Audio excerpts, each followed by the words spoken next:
Hello, welcome back to part two. Well, the sequel. Yeah. Crossover Infinity 2. Enter the Plasma. Oh fuck yeah, bro. This is if you thought the last one was wacky. Whoo boy. By Uh, by M.E. Reynolds. Ooh. N3 Reynolds. So let's get right into it because I know you guys are chomping at the bit after hearing that last one. I know I am. And I'm just gonna warn you. There's some freaky shit in here. People get abused, and I only remember bits and pieces of both of these stories and they get mixed together. yeah, okay. Feet Crossover Infinity 2. Enter the Plasma. Again, from last time. Spelled KR0550V3R space 1NF1N1TY 2. Missed opportunity to use the 3 instead of the E. Yeah, I there. know. I think we used it for last one. That's some Yeah, continuity yeah, here. That's Big ass continuity. that's branding errors on my part. Featuring the original cast. See Crossover Infinity 1. E102 Gamma.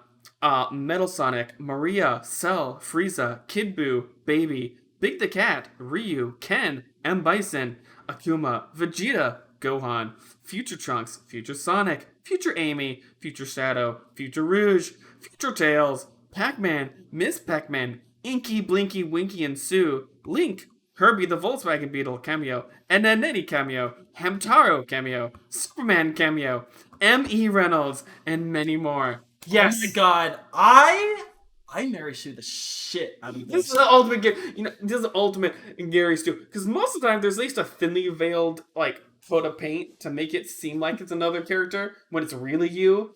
No. But no, this is literally M.E. Guys, I just want you to realize I star in my own Deus Ex Machina. This is great. All right. Let's get ahead. Plus the fan characters. Plus the fan characters: Nuke the Hedgehog, Immortal of Destruction, new Jason the Hedgehog and his wife Sarah, Shattuck Shattuck, Savior the Legendary Hedgehog, Diablo the Hedgehog, the Immortal of Sin, new Nukablo the Legendary Hedgehog. I forgot about these guys. Necromancer of Sin and Destruction, Amuj the Legendary Winged Bat Hog, and the Goddess of Aurora. The one from the Sonic games. Oh yeah, and Larry the Grunt, and Metro the Metroid, a secret fused character, and many others. Now on to the story. As if it didn't spoil enough from that. Thing here. Yeah, okay. Chapter 1, Massa or Bust. You know what? Okay, side note. That reminds me of that one episode of My Gym Partner's a Monkey, where they're all, oh, NASA's coming, but no, it's Massa. Some stupid monkey carnival thing. Man, that show was forever ago. It had been a month from the gang's previous adventure, and everybody was at home, since their universes were merged. Home now was a town away. You never explained that, by the way, how any of that fucking happened. Sonic, Knuckles, Tails, and the rest of the Sonic characters were at Sonic's house. Tails was surfing the web as usual. Hey, Tails, said Sonic, what are you looking at? Oh, just the Massa website. I'm looking to see when the next video game characters convention is. Oh, here it is. It says Mobius, Sonic's home planet. Aeronautical Space Administration is holding the video game characters convention at 3 o'clock on Sunday. That's tomorrow, Amy. No, and that's tomorrow. Amy, yeah? Call the rest of the gang. Tell them to meet us at the entrance of Massa headquarters. Right now, they should all be at Mario's house in the Mushroom Kingdom for some kind of party. Hey, why weren't we invited? There would be no room. Okay, I'll call. Come on, Sonic, let's choose which vehicle to take. Since Sonic saved the world so much, he got huge bags of cash from the president, most of which he gave away for damages and the poor. But the rest he gave to Tails for his inventions, resulting in tons of vehicles. Yeah, no, probably for making fun of that poor Hispanic person for saying chili dogs. I've seen the last episode. Yes. He didn't use them much, though, because he liked running so much. Besides, what would he do with the money anyway? They walked over to the elevator and pressed basement. While they were waiting, Tails commented on the wonderful elevator music that was playing for them. Nice elevator music, huh, Sonic? Yeah, I believe it's I believe it's corn. Corn? What the fuck, corn? You know the guys with the funky with the funky bicycles? That's so unlike them. Thought they were into heavy metal. No. By corn I mean corrupted ostrich riding navigation mint. Corrupted with a K, obviously. Apparently, copyright law is different, Mobius. I digress. They make weird bicycles for immobile ostriches, and they make elevator music. And they make elevator music. Hey! This is before vaporwave was ever a thing. Dude, fucking ostriches on my Imagine bicycles. if Korn, after all this time, just made a random vaporwave song using their past albums. Should just be more into unicycles. I don't fucking know. Tails simply shrugged. Ping pong! Here we are! They walked into a large white room. It reminded Sonic of a certain conflict Eggman, but he only had the left side of the image in his memory, since he was fused with Shadow at the time. Vehicles! Suddenly, this is fucking Matrix. Suddenly, all of the vehicles that Tails had ever made appeared instantly, and the couch just appeared. I know exactly what phase you were in. As you might have guessed, Tails had just reverse engineered Dr. Eggman's Eggiverse. Sonic still hadn't told him what happened in there, but did explain the huge computer to him. Tails picked up a remote. Let's see. Here it is. Search. I'll search them by space travel. Blip. Digital docking bay. Plop. 5 bedrooms according to the number of guests. Pong. Matrix food generator. Ping pong. Light speed engine I stole from Luke Skywalker while I was in my time machine. It's in the same universe as Sonic the Hedgehog. Confirmed. Ability to change into a giant robot. Cool. That's a sound effect. A Sonic Power Cannon Mark II, upgraded from the anime. Turn off those weird sound effects. Got it? Gotcha. Also a sound effect. Okay, here it is. The Millennium Tornado. Whoosh. In front of them was a spaceship that looked almost like the Blue Typhoon from the Sonic X series. Called it. Yep. Now, Tails, you sure worked a lot on that one, but why do we need it? Simple. 1. Mass headquarters is in space. 2. The president is also assigning a special mission to us. What? It says so on the website. I guess we should start packing. What? Did they seriously say on the NASA website that the president was assigning a special mission to Sonic? He does not give a fuck. Is that how they make their special? It's a United Earth government, dude. Who are they gonna fight? Martians? They just make a web post. Alright. I guess we should start packing. Amy, you ready with our stuff? Yeah, Sonic, I've got spacesuits, videos, cash, everything. Tails walked into the hall with a loudspeaker saying, remember, 2 people per room. We only have king-size beds, and to those of you, you know who you are. Don't get any ideas. I drive the ship, so I'm the captain. Sonic and Amy exchanged glances, blushed, and looked away. He's so funny when he gets like that, Rouge whispered. Everybody packed? Let's go! Soon, it was a swarm of bags and luggage. Everybody loves a space trip. Come on, let's take the stairs. Sonic jumped off the walls and shot down the stairs, landed, did his favorite breakdance move, the spinning handstand, launched himself in midair, and did a lightning-fast nosedive down to the basement. Yeah, bro. This might be cringier than your last one. It's cringier. I believe it, bro. It's also better written, ironically. Weird. Show off, Rouge groaned. As soon as everybody was seated, the ship stood erect, and the white room was changed to the launch pad. Strap in, ready? 5, 4, 3, 2, 1. Blast off! It's blast off, you idiot, Knuckles screamed. The ship hurled into the stratosphere at lightning speed. In no time, they were weightless. The rooms are the only places that have gravity, so don't fall while entering. Now let's unpack and get some sleep. Wait, they have a bed? There's no gravity. The rooms are the only place that have gravity. Oh, okay. It's at least 10 o'clock. Tails pressed autopilot and they went into the rooms. Sonic noticed that Tails had a Matter storage watch. What could he want with it? Sonic was confused as to which room he would go in, saying that seeing that room 2 was the only one left. He walked in, and to his unpleasant surprise, he found that he would be sleeping next to Knuckles. Oh crap! I have to sleep next to you. I don't like it either, Hedgehog, but we have to make the best of it until tomorrow. Deal with it. Fine. Sonic got his beanie out of his bag and pulled over his head. Chapter 2, Dawn of a New Tomorrow. Okay, let me read this one. Alright. We switched chairs because I read most of the last one, and Peter's a lot more animated. Okay. Sonic, Amy? Amy walked up and sat on his lap. Ooh, Sonic, you're so fast. Let me massage those tired feet. And Rouge here will dance for you. Rouge came out of her halter top and leather miniskirt, carrying thousands of chili dogs. Wake up, crew, we're here! What? Knucklehead? He pulled out the beanie off his head. Knuckles had gone to breakfast. What a strange dream, thought Sonic. He got up and opened the door. It was a sunny day in space. A bright sun could be seen through the windshield and windows.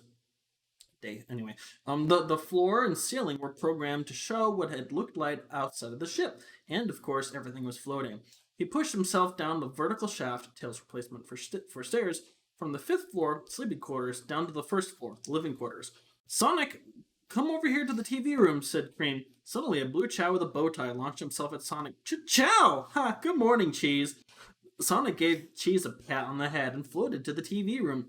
Oof! Sonic fell on the floor again. No, Sonic, you put your feet first and then land on them, said Tails with a slight tone of laughter. Good morning to you too, Tails.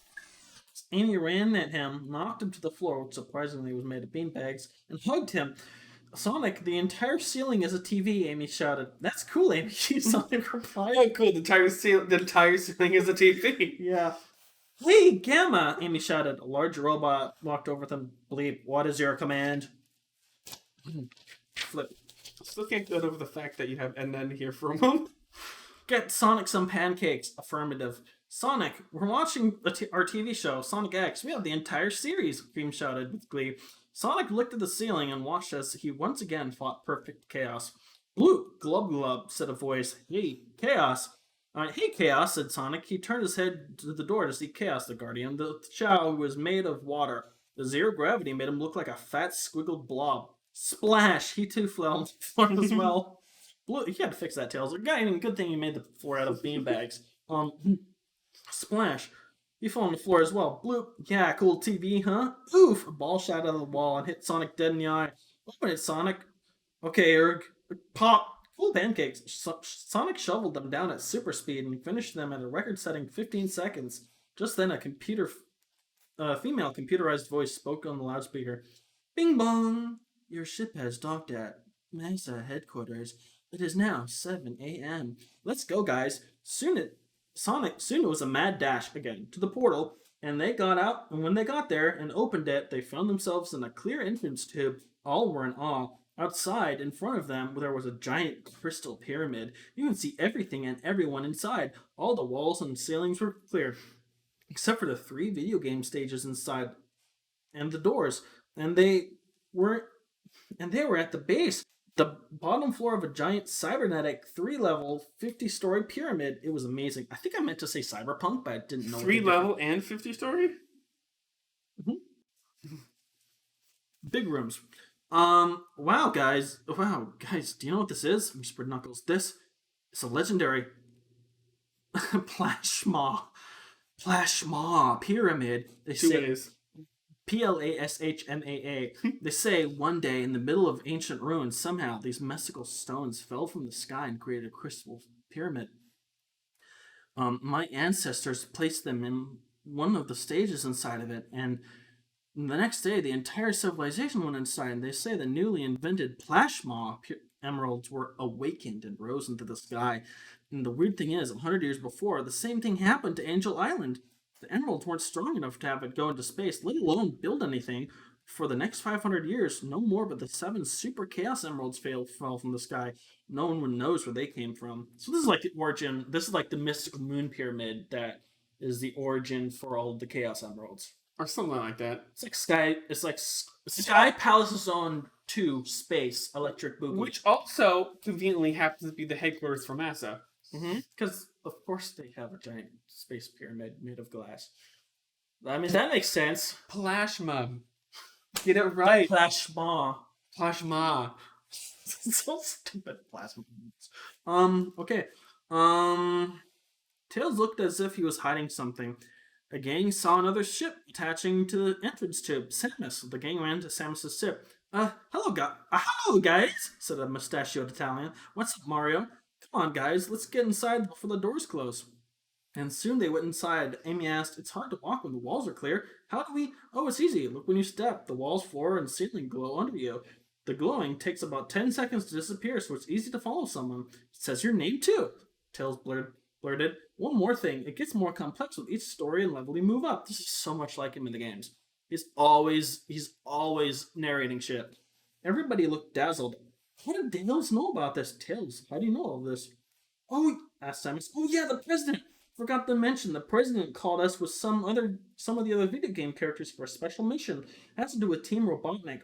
Remember how we never caught them after they teleported? Well, supposedly their teleportation device didn't work so well. So supposedly they were sent to this pyramid, the closest structure to Space Colony Arc at the time. We didn't see it because it revolves around the moon, and it was out of our field of vision. The government moved it there because the crystal core is the moon. The crystal core on the moon is the Master Plasma Emerald, which powers the entire station. It's Chaos's vacation home. His parents live here. Okay. Let me get back in here. Okay. His parents. His parents all said in unison. Shocked. Yeah, they haven't left yet until now because Chaos is new water portal power. I hear his mother, Turmoil, is air and his father, Doom, is stone. Hey, Doom. His grandfather is fire, but he lives in the Supreme Emerald. I don't know what his name is yet. The what emerald? I'm getting to it. Anyway, our mission is to stop Eggman from getting the Plasma Emerald, or any emerald to be exact. But why? Just think for a second. Where did Chaos Emeralds come from? They were created by radio waves of a gene bomb 1,000,000 years ago. That's why we animals are intelligent, Cream said in excitement. Why the fuck does Cream know that? She's like grateful. Dude, Cream and Cheese are the gods of destruction in the video games. No, that's in the Archie Sonics universe. In the video game universe, we evolved all on our own. Think, why did Eggman call all of those bad guys? What was his plan? This is a huge block of text. Why did he have a moon base with ice crystals growing to the center of the moon? And if Metroids are too complex for the Flood to manipulate, how did he get a Flood Metroid? The answer? His plan has begun far before any of us ever even set foot on Angel Island for the first time. Why do you think he wants all of the emeralds in existence? No, not to build the ultimate machine, though he has attempted that several times. If you bring all the emeralds, not the Master Emerald, mind you, to the Supreme Emerald, it will fuse anything with stem cells made with pure chaos energy. And since Eggman can't use the chaos, he's going to use it to create a soldier by fusing the Koopa Troopa, the Flood, the X-Parasites, and the Metroids by using the Plasma Emerald, Master Emerald, and robotizes it for ultimate control. What the fuck, Koopa Troopa? Why is that in there? Those guys are lame. I don't know. Because you feel obligated to put some Mario thing in there. Then he'll crystallize it and give them the powers of Psycho Power and Bison's Power, Super Street Fighter. All the most powerful moves from Dragon Ball Z and GT gives it infinite supply of power pellets, Pac-Man, making the ultimate soldier. And after that, he uses the Jag Balls to wish them all super speed travel and brings his team and that super soldier to the source of all of the Master Emeralds in the universe, the Chaos Star. We don't know how it was created, but it's somewhere outside of the Milky Way. And the funny thing is that it's the same size of the Cyber Nuke. The Chaos Emeralds and the Master Emeralds are all super cool solar particles from the Chaos Star. The government kept it a secret, but Robotnik, once a member of the government, grew corrupted at the knowledge from it and mechanically enhanced his IQ. And also, the Supreme Emerald is in the crater of Olympus Mons, the largest volcano in the solar system. Holy shit, that's a paragraph. That is all one paragraph, guys. That is a fucking. You need a break after that? I'm good. By the time he was finished, nearly half of the group was dozing off. I knew it. I knew it was long, so I made a joke at the end. It's okay. How big is it? Asked Amy. Oh, probably the size of Arizona. Okay, but why does he need the star again? Oh, the star can create and reproduce anything a person desires in some dimension he calls the Eggiverse. Shadow and Sonic froze. Did this mean that they somehow created the Chaos Emeralds? Chapter 3, Shattuck, creator of the Chaos. Alright. Okay. Sonic explained what he and Shadow did while they were legendary Shattuck. Do you know what this means? Einstein's theory of relativity is correct. You see, if you travel at light speed, energy and light turns into a solid liquid state, meaning that you would have turned into energy, thus proving that if you survived time-space, which is like a black hole, so if you traveled through time-space, you'd be going and teleporting fast enough for the energy to become solid. And if that energy from time-space came out with you, leaving no room for it to turn back into energy, since energy cannot be created or destroyed, so it stays solid. The Chaos Emeralds are energy in solid. What the fuck?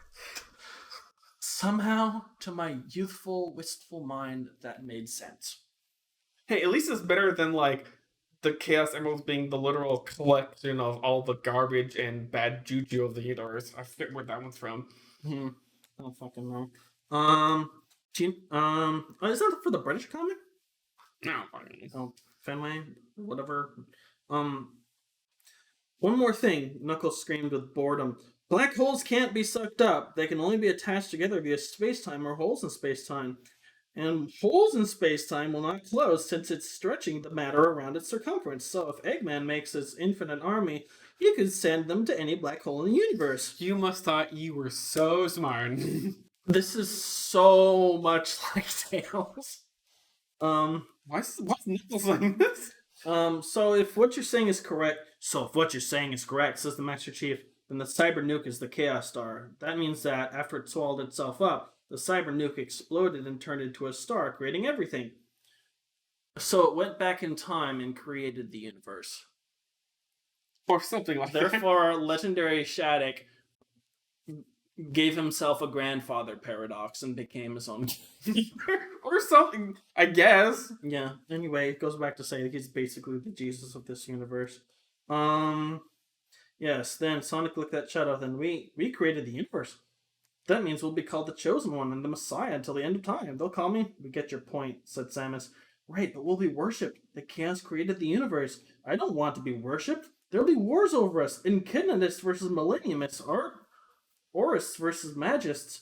I've just made up these names. We'll be the cause of destruction of Mobius. I've heard that 2 immortals will surely come on the planetary alignment today, just like the prophecy for 2,000 years ago. You throw so many random words thinking that it makes it sound so much cool and smart. Yeah, I know. And the Supreme Chaos Emerald awakens then. So if we stop Team Robotnik, we'll have an equally dangerous plan to foil. I think you're wrong. Eggman knows something we don't, says Samus. And it has something to do with the Immortals and maybe the X-Parasites. But I'm not certain that they're the case. The X-Parasite, and again, one of my mom descriptions. The X-Parasites came way back in Metroid Fusion, and they can transform anything they infect. After infecting Samus, she was injected with Metroid DNA, allowing her to absorb the X-like energy, also giving her a new suit. Suddenly, they were screaming, mad, horrible screaming. It was coming from the hall where the convention was taking place. The screaming sounded as if the voices were vocal cords that were tightening to stone-like proportions. Through the walls, the gang they saw, they, in fact, were turning to crystal. Sonic made for the door. "Stay here, Hedgehog!" screamed Knuckles. "This must be the Plashmaw Emeralds." What's happening? Exactly what happened to the air when it turned into this pyramid? Chapter 4, the Ancient Forest Zone. You take it from here. The Ancient Forest Zone. It seems only those who can contain chaos energy are normal. All else have disappeared from my radar, said the Master Chief. We still don't know if we are all capable of chaos energy. Shadow, your dream necklace. It's contained in your soul. correct? Isn't it a ghost necklace? Yeah, I don't know. I changed it. Yes. I mean, I guess it is a dream necklace. Yes. It's hard, though, because my spirit is weak. It was man-made. Nonsense, said Samus. I don't know what the fuck they're talking about. Nonsense, said Samus. The Chozo, the bird-like grace that took me in after the space pirate creatures destroyed my village and gave me my suit, created some creatures, and said that the great being lets it have a soul, otherwise the creature would never have would never have alive. Would never have alive.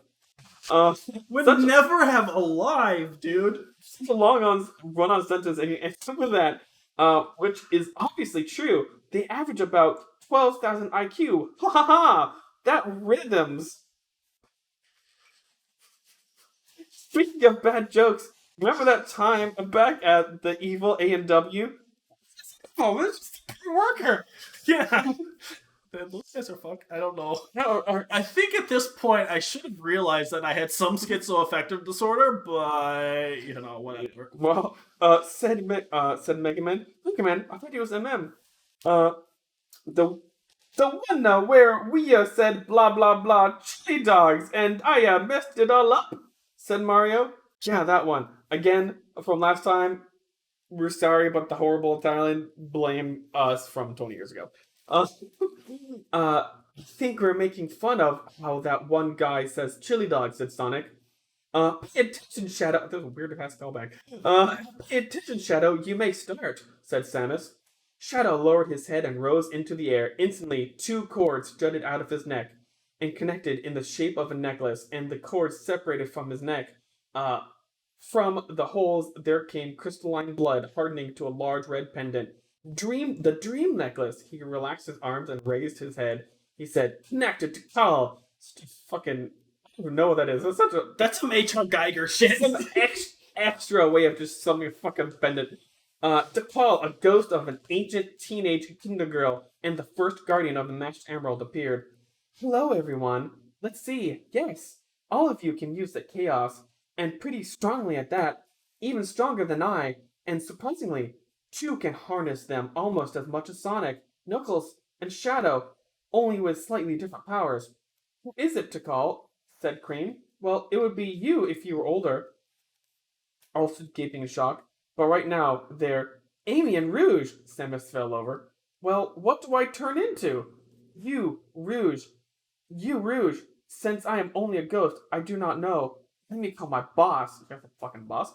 A beautiful goddess appeared with long flowing hair. The gang instantly fell down and bowed.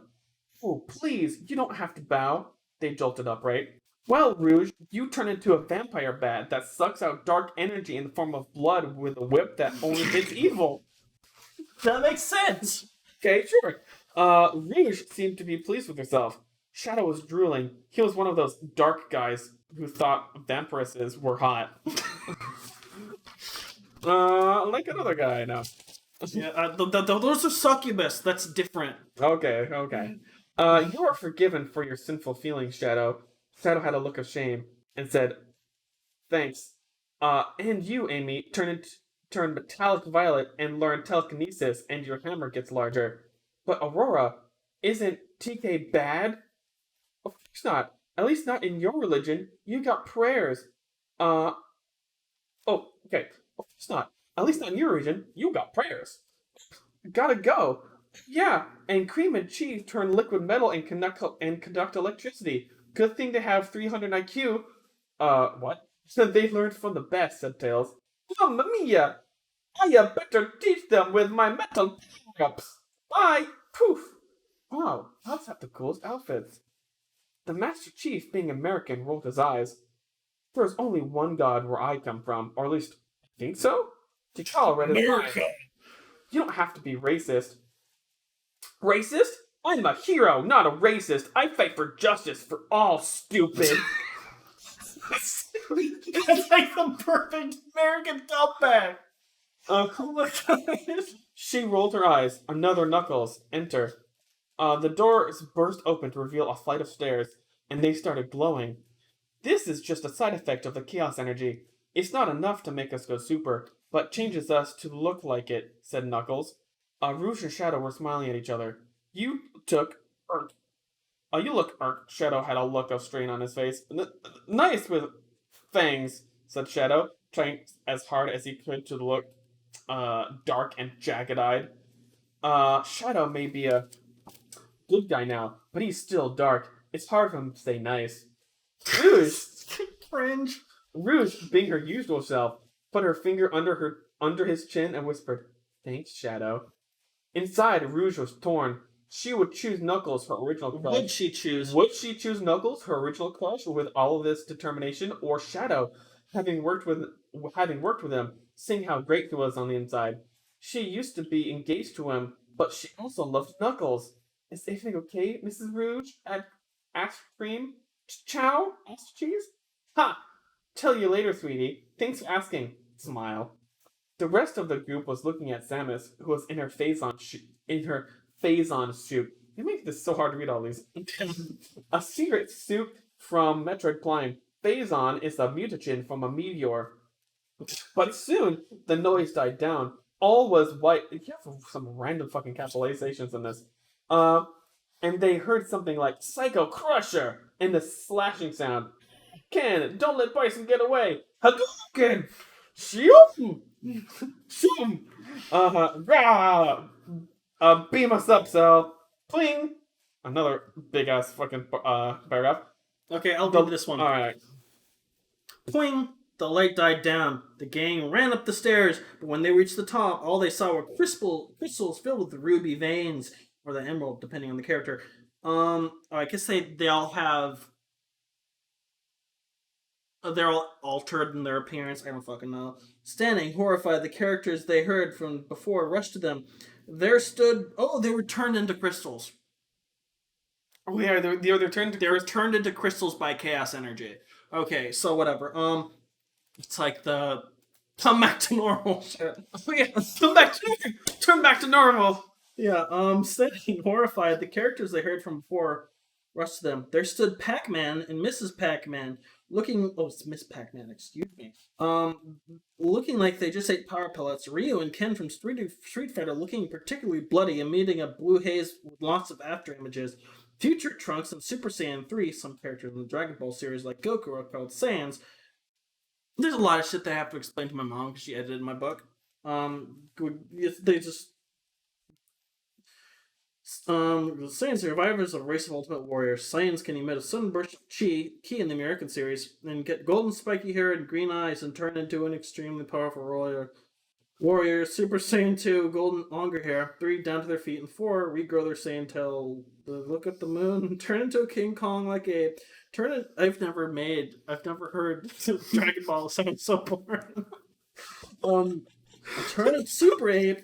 And somehow this fits. They turn into a great ape, turn super ape, go back to red hair. This only has to be done once, even though they do it at will. Red one dies, red or black hair, furry chest and arms, and even more powerful is Dad Vegeta in Super Saiyan 4 and Sons go on Super Saiyan 3. Like half of that paragraph was just you trying to explain what fucking science. Whoa, I never thought it could sound so stupid. Okay. Let's just forget all that happened. Son, what happened? Kakarot, Goku Saiyan name, only said by Vegeta. Okay. That's what you tell us! Goku explained everything. Formation of the pyramid, the crystallization, everything. Well, Akuma's gone off ahead to look for Team Robotnik, as he call it. I tried to stop them, but my chi ran out, said Ryu. I have failed. I have found their trail, said Akuma, popping up out of nowhere. Oh yeah, he can teleport. Move it, people, screamed the chief. They weeded in and out of the crystallized characters, picking up any power-ups they can grab along the way. They kept running up the next flight of stairs. They saw Akuma turn at the top of the stairs of the door and said, "Restricted. Levels are beyond this point. All floors beyond this point are prohibited by all those who have permission." That's what the door said. On him. Tails put his hand on an access scan. The president had obviously sent him an email stating the mission readout briefings, allowing him into the system. So he knows stuff. He knows what's going on. He's kind of evil or something. The door slid open. Tails nodded, meaning enter. They walked into a square room with another door on the side. To their surprise, they saw the president sitting down. It's just a hologram, said Amy. This is enter level 1. I saw them enter here. Sonic thought it looked as if he was being forced into an act. Don't go, Dr. Robotnik set us up. So much for the big plot twist at the end of the story, said a teenager holding an Alpha Smart electronic typewriter. No. Okay. Okay, I can't read myself. I have been waiting for this moment. Okay. So much for the big plot twist at the end of the story, said a teenager holding an Alpha Smart electronic typewriter. It's the author! It's the author, said Sonic. You know, self-inserts show that you're inexperienced, said Amy. Well, the guy who wrote the Clive Cussler series did it, and just look at him now. By the way, my name's Matt, the author. Pleased to meet you. Pleased to meet you too, Matt. You can't be here. It's too dangerous. Yes, I can. Watch. The boy typed something down. Turn me into a cyborg with retractable metal plates. The boy looked up. Now that I put myself in as a character, I have to accept all reality in this world. However, I can make minor sentences in the script. Only the Mac in the real world writes the story. Also, all abilities I have in the real world are enhanced, except my Tourette's. That's not exactly ability. You have what? Tourette's. It's a syndrome that makes you twitch. Mr. Reynolds? Yes, Cream? Is it true that you're learning telekinesis in the real world? I used to try to learn telekinesis, and it was just a bad time, bro. A bad time. Correct. Well, at least I was, he thought. At least I was, he thought. Sorry, let's see. Now that I'm a cyborg, I can just absorb this Alpha Smart. He let go of his Alpha Smart, and it almost hit the floor until he held out his hand and it hovered in midair.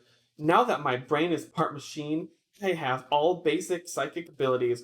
However, I must download more psychic abilities instead of learning them like a natural human brain. But the computer brain functions makes the abilities much stronger. So let's see if I still have electrokinesis. The Alpha Smart started glowing, turned into a microchip, and placed itself in his arm. I swear I've heard you say shit like this for years. Decades at this point. Bingo. Let's get going, shall we? They ran across the room to the other door, and to find themselves in a forest level. That's the name of the chapter, baby. Oh yeah, I forgot. Level 1. You thought the last one was cringe. Ooh, boy. Ancient forest level. The gang dashed off into the forest. Pant. Where are the enemies, you think? Asked Samus. Do you want me to read? No, I'm good. Guess. Don't know. Wait, there's some over there, shouted Master Chief. Running towards them was a squad of Chozo warriors. Wait, are those Chozo? Sonic screamed. Yes. But what are they doing here? I know, Tails exclaimed. The top 5 floors are sanctuary to lost ancient races and a vacation spot for angels and ghosts. It's part of the Massa Alien Outreach Project. And isn't there a ceremony for guests for greatest act of love and sacrifice award? Yeah, cool, huh? The team stopped dead in their tracks just before Chozo almost ran into Tails. One with 2 tails, we want to invite you to our ceremony, said a Chozo with a black beak, stopping abruptly. Are you talking to me? Yes, your friends can come too. We're honored to meet you. I am black. He is red. The other is blue. She is pink. I've seen the spellers before. We are named after, almost like Sonic the Hedgehog. We are named after the human words for the colors of our beaks. For they are especially abnormal and are the symbol of the warrior. The Chozo turned his graceful head to look at Samus. Ah, so you are the chosen one I've heard so much about. I am sorry to say that the elder that raised you as a child had finally perished. You can pay your respects before the ceremony. The Chozo named Pink spoke. Captain, we must make haste. The ceremony begins at the 3rd cycle tomorrow. Very well. We shall accompany you on your journey. It is our duty to protect the chosen one. Cool. I have bodyguards. Here's a speed booster for each of you. They handed small orbs to each of them. I want to point out, we've been reading for a while, and we're not even halfway through this thing. They handed small orbs to each of them. As long as you have it, you increase in speed until you can crush through walls. Use them wisely. Let's race to level 3. Ready, set, go! And with that, they were off. Somewhere hidden in the bushes was a small camera. Ha! Ha! Ha ha ha! I found them! Great one, said Frieza. Excellent, Diablo. What do we do now? We We wait, Nuke. Wait for them to get to the level 3 boss. Only one in this whole the only one in this whole pyramid. I'm sure he will enjoy the company. Team Robotnik laughed darkly. Eggman laughed snorted, inhaled mucus, and had a seizure. What an idiot.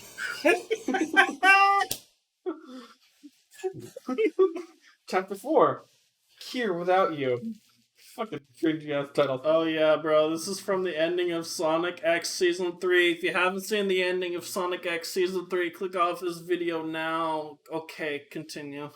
Yeah, spoiler warning. The gang stopped as they looked into the mouth of a large cave.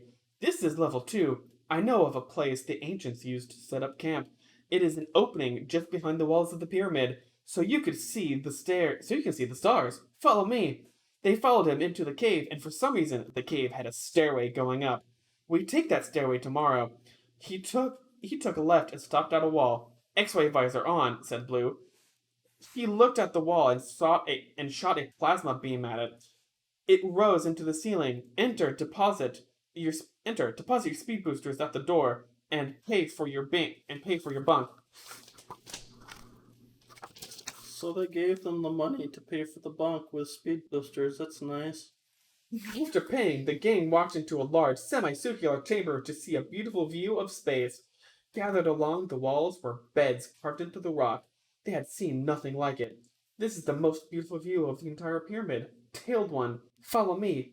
You will come with me into the movie chamber to view a great tragedy that you have experienced last month. Oh, this is fucking last month.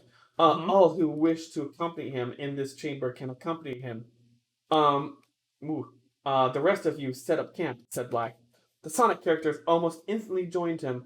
The month after the last episode was their adventure as recorded in Sonic X Season 3, their TV show. Yeah, bro. They completely skipped over the fact that the whole universe was combined and all video game done, and they just had their own solo adventure with fucking... What's his fucking name? Chris Thorndike. Fuck Chris. Fuck Chris. They knew what was going to happen, and the others came out of curiosity. I see you all want to come. Follow me. He went to one of the beds in the wall and said something and chose Zodian. A door opened in the wall. They went inside and saw a theater. This theater, if I'm going to keep reading, I need to tone it down a little bit. This theater shows of the sacrifice and act of love of the year on the film. You want me to read it? I'm okay. And the act of love of the year on film. All who wish to enter the ceremony must watch. This year's awards would have gone to Cosmo. Tails went wide-eyed. But tragically, she is not with us. So this very, very important award goes to her undying love. Okay, Tails. Pause. So, for those of you who don't know, Sonic the Hedgehog Season X Season 3 was the most dark, fucked up sequel to anything. It completely branched off from the Sonic Adventure games that it was based on and had this weird space epic with this plant girl and Tails falling in love, and she turned into this plant world, and there's all these plant people who are evil, and she said, Tails, shoot me with that space laser, and all of his memories going through him, and he's like, no, my love, Cosmo, I have to blow you up with a big fucking space laser, and they fire the space laser, and Chris Thorndike goes back to his reality, and it ends, and I was like depressed for like a week and forgot about it. So that's the ending of Sonic the Hedgehog Season 3 if you're ever interested in watching it. I'm sure this is a glowing recommendation. Be sure to watch the Sonic the Hedgehog version of 4Kids TV with half of the deaths cut out and a lot of stuff being made nonchalantly skipped over by corporate executives with no souls. I mean, we didn't find that out until later. But tragically, she is not with us. So, this very important award goes to her undying love, Tails. Tails, this may be hard for you to watch. All of these scenes came from the uncut version of Sonic X. Start the film. A picture came on screen. Shown on TV series. Quotes paraphrased. So literally, cut here to watch all of Season 3 and then come back. Tails, Amy, and Cream, and Cheese were watching a meteor shower, and a falling star crashes into the ground. They go into the crash site to see a spaceship, and a young green girl named Cosmo is lying on the ground. It skips to where they go to space to save the universe from robots called the Metarex, male forms of Cosmos species turned metal, and learns that her plant-like species can turn into a super form, but die afterwards. They are stealing the life force from other planets to make them live longer in super forms. It skips ahead to where the Chaotix, Knuckles' friends, are trying to get them to fall in love. While setting up for the party, they make the mirror ball fall, and Tails tries to save her, landing on top of her. Gets up kneeling and finds that he and Cosmo are in an inappropriate position. Okay, and finds that he and Cosmo are in an inappropriate position. They stare into each other's eyes, and he picks her up to find that the Chaotix are right next to them, smiling. Tails looks annoyed, but grabs Cosmo, and they get the mirror ball and hang it back up. It skips ahead to where they are looking out of a window, and the stars are talking and laughing. I don't know. At the stars and are talking and at the laughing. time. I don't know, but there might be some kissing scenes. Mm-hmm. Anybody could tell how much they cared for each other.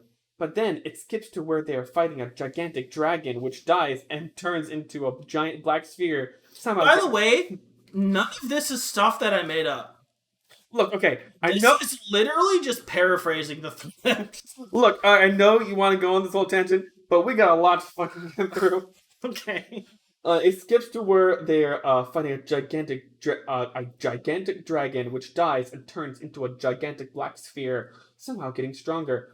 Cosmo walks out of the mothership and says goodbye to Tails. Tails looks horrified. The two buds in her hair grow into flowers. She greatly weakens the sphere. She turns into a cherry tree and is near death. She tells Tails to fire the ship's laser and destroy them both. Tails is in tears and fights with himself. He eventually fires it and runs outside and cries as cherry blossoms fall on his head. The next day, Sonic fights him outside. He put a little seed into his hand. This is literally just a recap. Mm-hmm. Tails, knowing that it was from Cosmo, falls down and cries. I don't know why. That's in a separate paragraph. He grips his hand tightly around the seed and holds it close to his heart. Already 12, and he lost the love of his life. Sonic walks up and hugs him as oceans of tears stream down Tails' face. And that was the end. The gang was silent, all except for Matt, who was silently praying amidst his tears. One by one, they fell under the deep spell of sadness. Samus took off her helmet and wailed. The Master Chief tried to calm her. Silently, the Master Chief don't give a fuck. Silently, they went to bed, each somehow hugging or doing whatever for the silent Tails. Who was so depressed and sorrowful that he could not shed a tear. They went into the night, crying and sleeping. What a great time. Yeah, fun. It was midnight, and all but Tails was sleeping. You could tell you thought this was like the saddest fucking shit. Tails was staring out at the stars. Why? He thought. Why has life changed this way? Before, I was just a kid, sharing my good times and fighting Eggman with my pal Sonic. But then she came, and it all changed. My life is different now. Why did it all happen? Because he can't stay a kid forever. Oh, yeah. Matt? I just wanted to reach out, grab him by the fucking shoulders, and shake him and said, "Stop being sad!" So I did. I will never get over that. Matt walked up next to him and sat down. Tails looked at the stars. All of those stars and planets out there you saved. But at what cost? I wanted to marry Cosmo someday. Now I can never do that. Tails, I have something to tell you. What? Have you ever heard Here Without You by Three Doors Down? When did you ever like that band? It's a great song. You should listen to it sometime. It's a wonderful tearjerker. Yeah, it's all I can think about nowadays.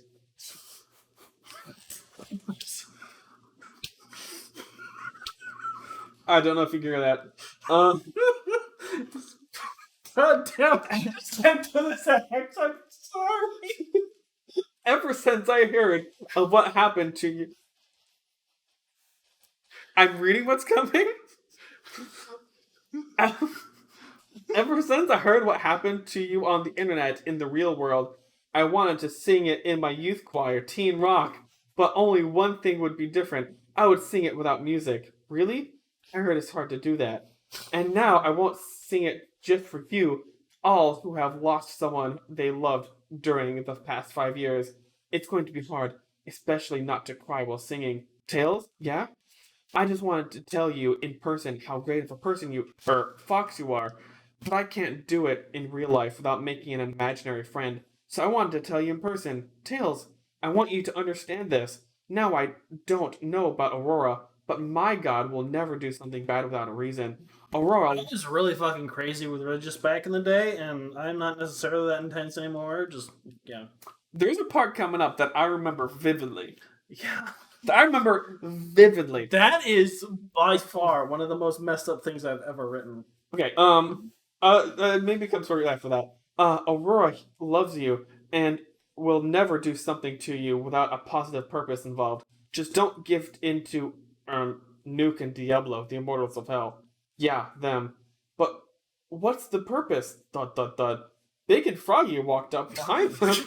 Parade characters really brings the scene an emotional character. My mommy and my daddy died when I was just a boy, huh, Ronnie? Ribbit, ribbit. And then my sister said I became much more mature or something. So, yeah, of course, Big is so fucking mature. So maybe you are too. Big is right, Tails. He lost someone, and look at him now. He's living the good life with his best pal, Froggy. The Master Chief walked up to them. My girlfriend sacrificed herself to save me from the Covenant alien invaders when I was a kid, so I will give you the speech my dad gave to me. You see, every once in a while, bad things happen. We all try to forget them, but we can't. So we just try to live with it, and sooner or later, it makes us stronger, and we grow from it. That's ironically something that the chief could actually say. Yeah. Maybe you played Halo that day. Mm-hmm. You see, Tails, that time last month has changed you. It's not the age that counts, it's the mind and the soul. You are no longer a kid, Tails. There was a pause. You are a man now, Tails. Yeah! Secretly, all were watching. Of course they were secretly not watching. That always that fucking happens. And when Tails went back to the bed and pulled up the Chosodian blankets, it finally made sense. Guess what, Cosmo? He thought, I'm a man. Somewhere, he thought he heard a small, that's great, Tails. And he fell asleep. Chapter 5, Hamster Wars, Revenge of the Grunt. Yes. Finally. Okay, Return of Larry the Grunt. Okay, I'm going to need you to read this. Okay. If you thought you thought the last one was cringy. Okay. Right? Okay. The next day, the crew was drowsy and depressed the next day, but Cream was bright as the morning sun. I'm glad that sewerweed was uprooted, she said with the uncreamous devilish grin. How can you say that, Cream? That's horrible, asked Amy, startled. Well, Samus, goes like this. This is me and Tails. So, where this plant chick plans and gets between us. Now that she's gone, I can finally be with my sweet Tails. That's kind of fucked up. You guys were never a couple, said Knuckles. I know people want you to be with them. That doesn't mean you have to be on their side. Bitch, I hated her. No, she was your friend, Cream. You cried too. That was then. This is now. She walked over to Tails. I heard you over there, Cream. I didn't say anything, Tails, said Cream in her usual 5-year-old voice. You called her a... How do you even know that word? I'm mature for my age, Tails. Tee-hee, don't you think? Yes, but... Of course you do, and besides, who needs that Hellcat anyway? Tails paused, his eyes wide-eyed. He'd lowered his head if Vanilla was here. Who cares about my mommy? I care about you, Tails. Tails flinched. His head rose. That's right, Tails. See how bad she was? How better I am than her? Shut up. If you really cared about me, then you would be saying this right now. Tails, infuriated, shoved Cream to the ground. Tails, no. He placed his foot above her head and bent over to talk to her. I used to respect you, Cream. You're such a sweet girl. Now that's changed. This is so fucking hedge. Yes. If you truly felt feelings toward me, you would have shared how sorry you felt for me and said she was in a better place, not to call her, bitch, who cares? Cream spat at Tails' face. The child in both of them had vanished. All that was left was rage, like a Hiroshima bombing survivor watching the person drop the bomb itself. She's attacking! Chow chow! I said attacking! Chow! That doesn't Cream. This foot is coming down! Crunch! Tails collapsed to the ground. Sonic was standing there holding a bloody fist. Tails' face was bruised. Sorry I had to do that, Tails. His face was stern. Do it! Finish me off so I can see my Cosmo again. Is Is this what this is about? Remember what Matt said? You're man, Tails. Men don't do things like this. You know what you are? You're a demon. Diablo, come out here and stop this temptation now. Soon a gruesome undead hedgehog appeared with a halo constantly dripping in blood running down his face. His eyes were red with no iris, and he had fangs like a werewolf. Wretched. You thought Cold Steel the Hedgehog was bad. Did you ever draw this character? No, I didn't. I need anybody who makes it this far into the video. We're at almost 1 hour. Please, I need you to draw a picture of these guys. Okay. Please. I'll read it again. Soon a gruesome undead hedgehog appeared with a halo constantly dripping in blood running down his face. His eyes were red with no iris, and he had fangs like a werewolf and wretched torn bat wings that looked nothing like rouges. But most of all, he had devil's horns like a bull, sitting on either side of the front of his head, curving so that they pointed out behind him. They disturbingly looked like a dried-up yellowing bone. If it weren't for me, you guys would have murdered each other. Can you imagine how you would have felt when you were forced to destroy yet another person you cared about? Tails felt silent. He looked at Diablo. So it's you, one of the two anti-gods. Yes, my cloaking magic would have rendered me invisible, and only half of a legendary hedgehog could see through it. Usually I'm standing right next to an evil act. I have witnessed 1,000 murders. Since Sonic could see me, I'm visible. So you're the one who causes death. Only if I ask my brother Nuke, the immortal to destruction. His name is fucking Nuke, it's a killer. And you put the Metarex under your spell. Yes. Bam! Stole the retcon that shit. And you force the females of your species to, quote, nuke an entire planet, making Cosmo the last one of their species left. Yes, my child, yes, you filthy, stinking murderer. Yes, feed into my power. Tails, no, said Amy. She was the love of my life, and you made the Metarex evil and made her die? Yes, I am the cause of sin. He is the cause of death. It is the true nature of the universe. No, it's not. People looked at Tails expecting more, but he hadn't said anything.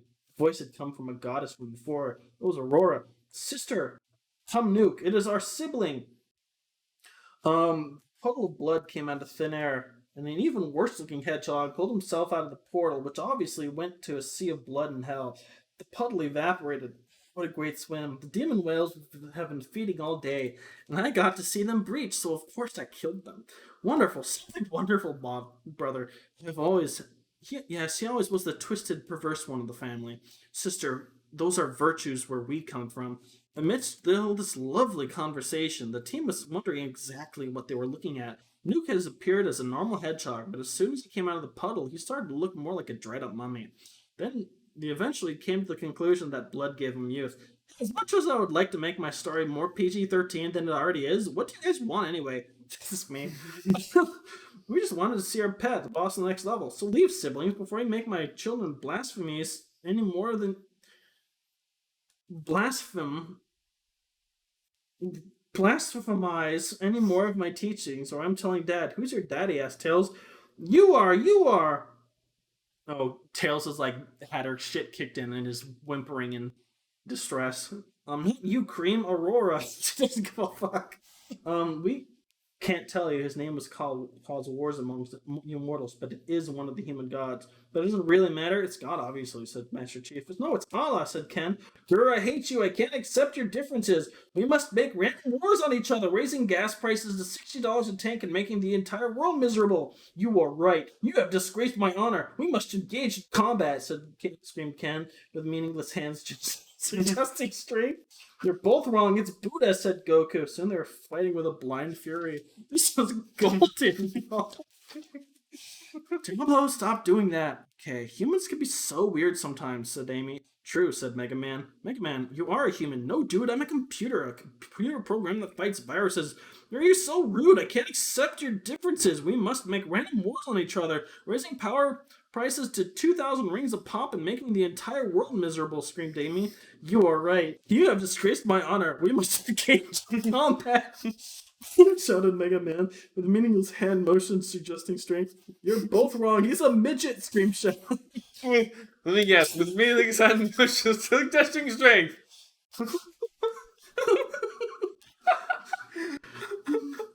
I told you to stop doing that. Mortals can be so weird sometimes. Sure, I hate you because I am a demon and we... No, don't start that again. The demons left, yelling and bickering with each other. You've got to stop meeting like this. No, but all the power vested in me, I forgive you both for your sins, and I caution you, do not be frightened of each other, or anyone in this group for that matter. If you do, it'll lead to your destruction. It cannot place forgiveness charm on you. I can only do so much. But I truly tell you, there is nothing wrong with you, nor has you done wrong. My brother usually does not usually do this, but it is the alignment of the whatever. Therefore, he and his brother can come out to Mobius. Farewell. And with that, she was gone. With a respectable divinity, I must mention her to the elders. Indeed, Red. No, what a respectable divinity. I must mention her to the elders. Indeed, Red. Oh, so these are the Chozo. So, what? Shall we go? Adios already! Huh. Guess I'm ready, said Zero. Can't believe I cried last night, said Akuma. Off topic. Let's go, team, said Master Chief. Where's all these fucking characters come from? I don't fucking know. They got their stuff and move out the staircase. Hey, Larry, they're coming, said Bokun. Who? Hey, weren't you on the characters list? Hey, why weren't you in the characters list? Maybe because people who don't usually know who I am unless they watch Sonic X. Hee hee, Squeak, my minions are ready to eat. They'll have their chance of time. Tara's evil. Oh my god. Wait, where was Larry the Grunt in all this? He was watching from the sidelines, mischievously rubbing his claws together. Okay. Hee hee, Squeak, my minions are ready to eat. They'll have their chance, Taro. They'll have their chance. Chapter 5. Battle. Anime Hamster Hamtaro gone crazy. I forgot this was the thing. Me too. This is probably like I think at this point I was really into Hamtaro, and you're at that point of your life where like all the cute things are like stupid. Yeah. Mm-hmm. This is weird. This is weird. So far, there have been no challenges, no enemies, nothing. Yeah, dude, are they still in the fucking pyramid? Yeah. Like battling through like the various levels. It's like most of the story that they're in the pyramid. The pyramid that's also the headquarters for Massa. And the location that sends the Chaos Emeralds to Earth by collecting the prism of light energy. Which is orbiting around the moon. Okay. And it's tidal locked at the far side of the moon, meaning that we could never see it. Okay, cool. Okay, yeah, dude, Samus is right. This is weird. Maybe all the bad guys have gone to the boss level or something, said Mega Man. Knuckles smacked himself on the forehead. Duh, why didn't we think of that before? No wonder there were no zombies. All of the graves were moved to the boss level, he shouted. What? Dude, I hate zombies. Jason and his wife had been very silent during the trip, but now they spoke up. I must fight. The flood destroyed my city. They almost took Sarah away from me. For an explanation on the flood, see Crossover Infinity #1. Yeah.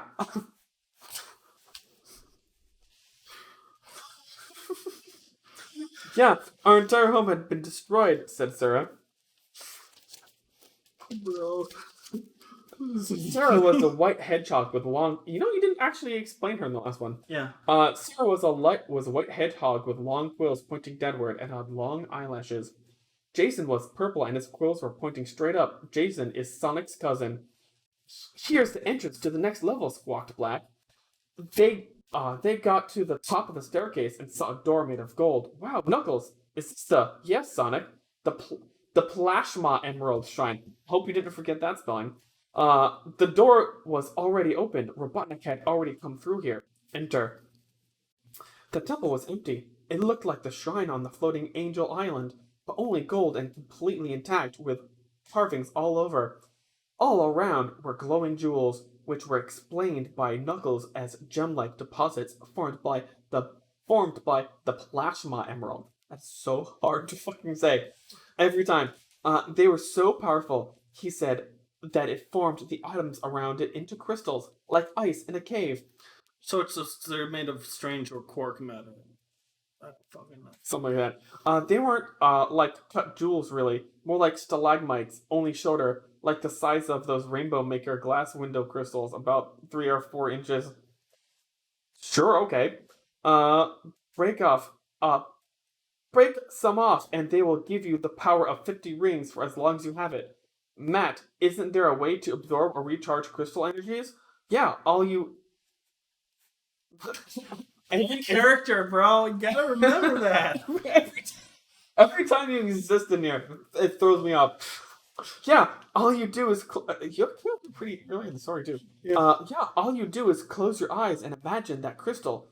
Then imagine a bright light entering it or push energy through your fingertip. I think this is you trying to, like, write out your, like, telekinesis shit. Yeah, I have schizo whatever disorder. Through your fingertips by, well, thinking like your energy is like water, and it is flowing out of your hand out. And it is like water, and it is flowing out of your hand out. It'll make more sense if you try it. Of course, you can always get an angel to do it. His hand broke apart into metal parts and rearranged itself in the form of a diamond-edged saw. Now let me cut these off for you, Knuckles. Isn't this level like a sanctuary or something? More like a puzzle than a harmful dagger. Yeah, exactly, man. I've read about this place. Danger. Harmful danger. Then a harmful danger. Then a harmful danger. I've read about this place. But wow, just too good for words. Hey guys. Samus walked over to the shrine itself and saw that the emeralds were still there. Knowing that it might be a trap, she looked for heat tracings in her heat visor. Nothing. She looked in her echo visor, and still nothing. Seeing that it was safe, she picked one up. Astounding! There is liquid crystal on the inside of this emerald. I want to point out, like, we're like a third of the way into the story, and I have no fucking clue what's happening. Me neither, bro. You try so hard being so like deep that it makes no fucking sense. Yeah. Yes, it's called plasma or crystal plasma. Okay. So plasma is crystal plasma. It's from the star of the Chaos Star. Yeah, that blew up last. Makes Chaos Emeralds. Said Matt. And the star is 200 million light years long. Literally, plasma is what you... Okay, I want to point out that you said something about, like, oh, it's 200 million light years away, and then you also say something about, like, a light years big, but you also say, like, that the universe is shrinking by 200 million light years, because that's the biggest number you can think of. That was the last episode. Said Matt. Literally, plasma is what you get when a hydrogen atoms fuse and reaction occurs. Since there is so much energy, the hydrogen atoms smash into each other and break apart. Sometimes they form new substances from the broken pieces of atom. Crystal plasma is a unique kind of atom resembling hydrogen, but different in formation, so it forms crystal. Now these new substances are the normal Chaos Emeralds and the Super Chaos Emeralds, as well as the Dream Emeralds. Where the fuck those come from? But they are less powerful than the plasma state. The Plasma Emeralds are different. They are merely cases of crystal plasma, making them more powerful. But the atoms make new substances, or crystals, with atoms around it. It is temporary on living tissue, however, but besides that, they are very powerful and should be used with extreme caution, even though they create ring-like energy deposits. And does anyone know why? Ooh, I know, said Tikal, appearing instantly. Waifu, see episode 1. Mm-hmm. Yes, because chaos energy reacts to one's soul and aura, so they react to your feelings. Yes, and if one's heart is not pure, they don't have a compatible soul, and they would cause death and destruction. Bingo! Of course, everyone here, you are literally just giving an exposition dump, and just you. Yeah, of course, everyone here has a good soul and aura. You can see it, and most souls can accept it, except excited, happy, and scared ones. That's why people at the convention turned to crystal. But these crystals have tiny spirits of their own, because they have crystal plasma, so they choose what they turn to crystal. So, if this is correct, said Samus, then the Chaos Star is a star because it wants to be? Yes. It's Soul. He's a nice guy. Real cute, said Tikal with a wink. Knuckles grumbled. for some reason, Of course he does. There's no character in the story. Knuckles Grumble. For some reason, you remember when you insisted that Knuckles was a chick? He had long hair. Because he's like, Quills, of course he's a chick. I'm like, no, Knuckles is a dude. He's like manly and punches it. He's a dude. It's like, no, Knuckles is a good.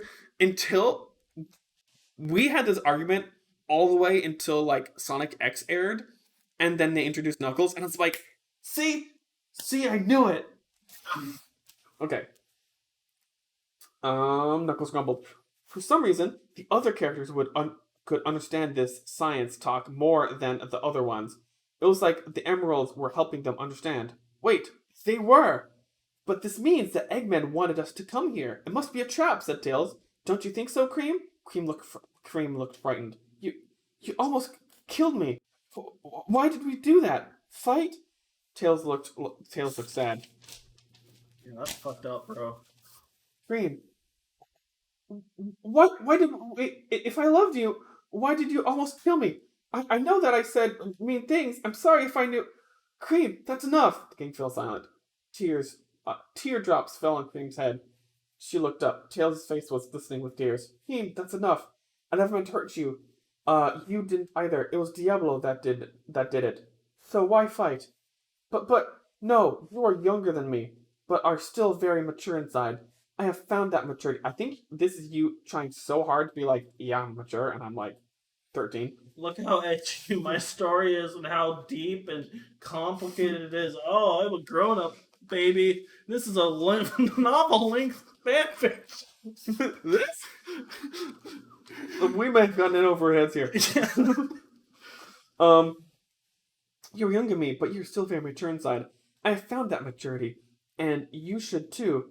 There will always be evil, you know that. People are born and die every day, and yet life goes on. Cream, you're the last one who has feelings towards me, and I will always protect you, even if, by some chance, someone I love comes into my life again. Tails held out his hand, smiling. Tails! She grabbed his hand, and we pulled her up. They grasped each other. In the name of Aurora, he whispered, I will not let another person I care about fade away. That's actually pretty epic. I'm not gonna lie. Bloops? Gloops? Gloops? Lift claw? Said Chaos? Yes, Chaos? Chaos pointed to the plasma emerald. Tears were dripping off of Tears were dripping off of it. Soon, I totally forgot there was like emeralds here. Or some I was working through some shit back then, man. Soon. Okay, side note, an hour 12 minutes into this. If you remember, has anyone even gone so far, even wanted to look more like? That was my brother. Uh-huh. And he tried to come out and like admit it, but no one cared about that meme back then. But if you're old enough to remember that was a big meme back in the day. And that was 100% my brother having a schizoid hiccup. Yeah, in case you couldn't tell by the first third of this novel. Yeah, of course.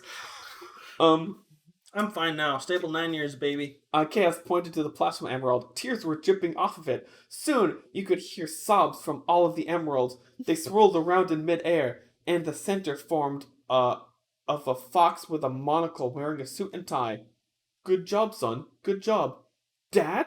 But how? Your mom died when I was 3. Oh my, the poor fledgling, said Pink. Son, mom couldn't come, but she says hi.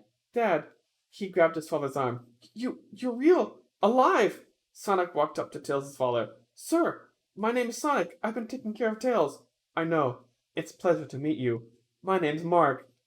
It's my dad, man. Okay, sure. Nice to meet you too. They shook hands. I've paid expensive tickets to go to the sanctuary for lost alien races.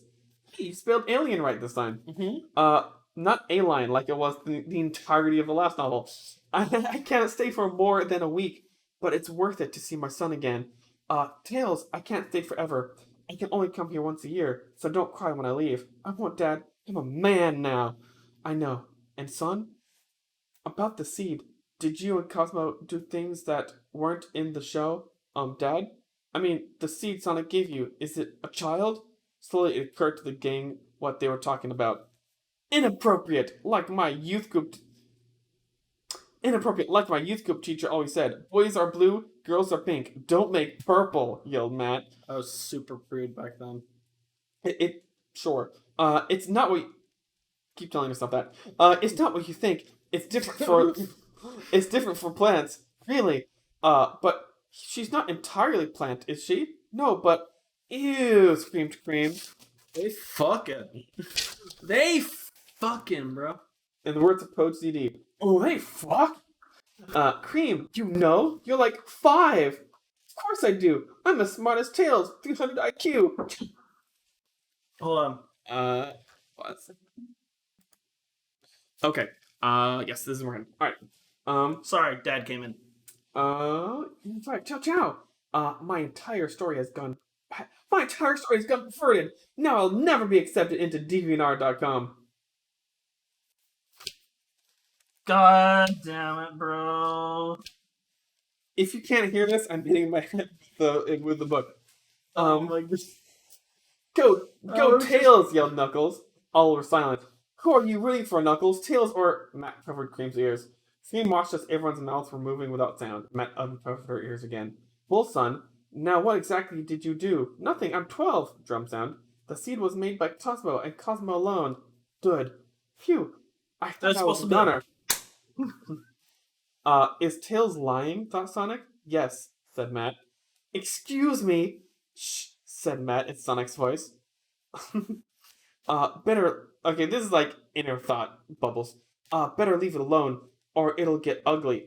It's different for plants, though.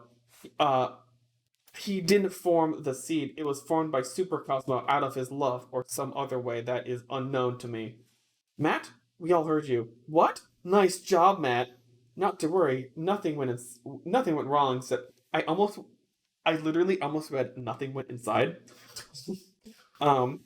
Said nothing went wrong. Said Mark from the store. I was just a little kid back then, a little autistic boy. Now, see you guys later. Mark disappeared. Must have gone to the sanctuary. Hey, a door's opening. Let's go. Tails absorbed the emeralds in the matter storage. Watch from before. They walked forward, not sure what was ahead. They came into a power-up room. The super chip. It gives you all of your psychic abilities. I found it. Matt dashed for it. Wait! Matt stopped in his tracks. It was Samus. If there's one thing I've learned about power-ups, there's always a boss involved. Grab it and run. Matt shot out his hand, shoved it into a slot in his neck, closed it, and dashed back as fast as he could. Gotcha, said a voice. It's Bokun, that robot thing. I do not remember what this thing is. He's that dumb, long-headed robot that's always prowling around Robotnik. Oh, okay.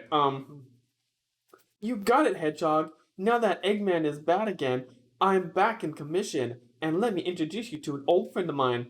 A gigantic grunt with phazon cannons up the wazoo smashed his way out of the floor.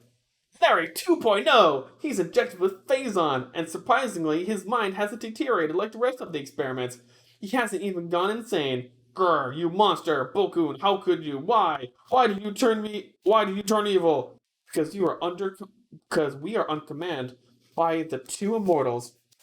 Yeah, this is fucking Edge incarnate, dude. Of course! Guys, phazon exposure is 100% fatal. It is one of the most radioactive substances in the galaxy. Touch it, and your history. I'll try to remember that, Samus. Arise, mutant. I forgot about Hamtaro. Phazon Hamtaro. I'll try to remember that, Samus. Arise, mutant Hamtaro. A tornado of energy exploded out of nowhere. Oh my god! Matt fell to the floor. Cream rushed to him. Ugh, so much energy. Ha! Hamtaro hyperburst! All were sent flying and smashed into the wall, and some even spat up blood. I'm kidding. I need to take a break here. Ham-ha, weaklings! I am the Phazon Necromancer Hamtaro! I am prowess greater than Episonic himself! See last episode. When they fell from the wall, they saw something quite strange. Before them stood a 15-foot tall, muscular demon who looked rather like a sick, beefy orange and white hamster with welts of phazon bulging out of his skin like giant zits. He had eyes as red as a can of paint. Sonic just noticed how old this room really was. Sonic, there's a guy in front of you. A hamster, a mutant hamster, bent on I destroying just fucking you. carry Sonic. He's got superpowers. There was no gold, just brown stone with no carvings. The entrance had just closed behind them, leaving no way out. Oh, because the emeralds are gone. Mm-hmm. Oh no, they're in a new room. The floor was made of moist dirt and the walls were damp. The room was dark. Learning on my descriptions here. There were lights hanging from the ceiling, however. All were emitting a dim orange light, barely enough to erase the shadows. There were stone risers like the one in the Little League baseball field. Bokun spoke up. Here is how the boss level is going to start. 4 of you will pair up with a partner and fight a boss. That's the rules. If you beat him, Taro, another team fights Larry. All others have a chance to fight 20 waves of 20 Phazon and mutated zombies, 50,000 flood maggots, 10 Covenant, golden double-armed laser swords, super elites, 90 Koopa Troopas, 5 Covenant hunters, 15 space pirates, 15 Metroids, and Phazon alloy cage match arenas. Each wave has an equal danger rating, 12.5 out of 15. Got that? No. Why are we being so civilized with this? It's the rules of the temple to fight in tournaments only. If we disobey them, the Chozo ghosts will attack. Chozo ghosts, bro. Chozo ghosts will attack us. Oh yeah. By the way, each of you may use 1 emerald plus another optional item. That's it. Do you accept our terms? We do, said Sonic. Chozo ghosts are extremely dangerous. If you know, they can only be traced through Samus's X-ray visor, and they shoot ectoplasmic energy balls at you, giving you damage and disabling your weapon for a short time. Or what's worse, they can only be hurt by Samus's most basic weapon, the power beam. Why am I saying this, you guys? I haven't a clue. Anyway, Sonic is up to his terms, and Chozo cannot enter boss stages. We'll sit this one out. So Black, suit yourself. First round, Matt versus Goku. Matt and Goku versus Hamtaro. Matt uses green flash. Goku was here. He's just been. He's He's not said a word this entire fucking time. Matt uses green Plasma Emerald and Super Chip. Goku uses red Plasma Emerald. Begin. Goku uses Emerald. The turn uses Super Saiyan Crystal. Got it. Super Psychic Power Drive. Electronic wire shot under his skin and jutted outside of his skin, burning his clothes and turn his skin into blue metal as metal plates form, covering it up, making him look like Blue Samus with no arm cannon. I got a fucking exoskeleton, dude. So, like, the first thing you did was make yourself a cyborg. The very first thing you did. First thing, baby. Matt crushed the emerald and it absorbed into his blood. Holy shit! Goku did the same, but instead of metal, he turned Chris. Bring it, hamster butt. Soon the one stuff was down dancing like Hamtaro spent no time and flung himself at Goku, slashing at him. You can never beat me! Goku did a roundhouse kick and sent him flying. Matt froze him in midair and smashed a hamster on the wall. Hamtaro bounced off and took a chunk out of his armor. Fire blast! Matt put his hands on Hamtaro's head and shot flames, leaving handprints. Squeak! He dashed at Goku, hoping to get more luck. Goku now! Kamehameha! Squeak PK Spiral! Oh.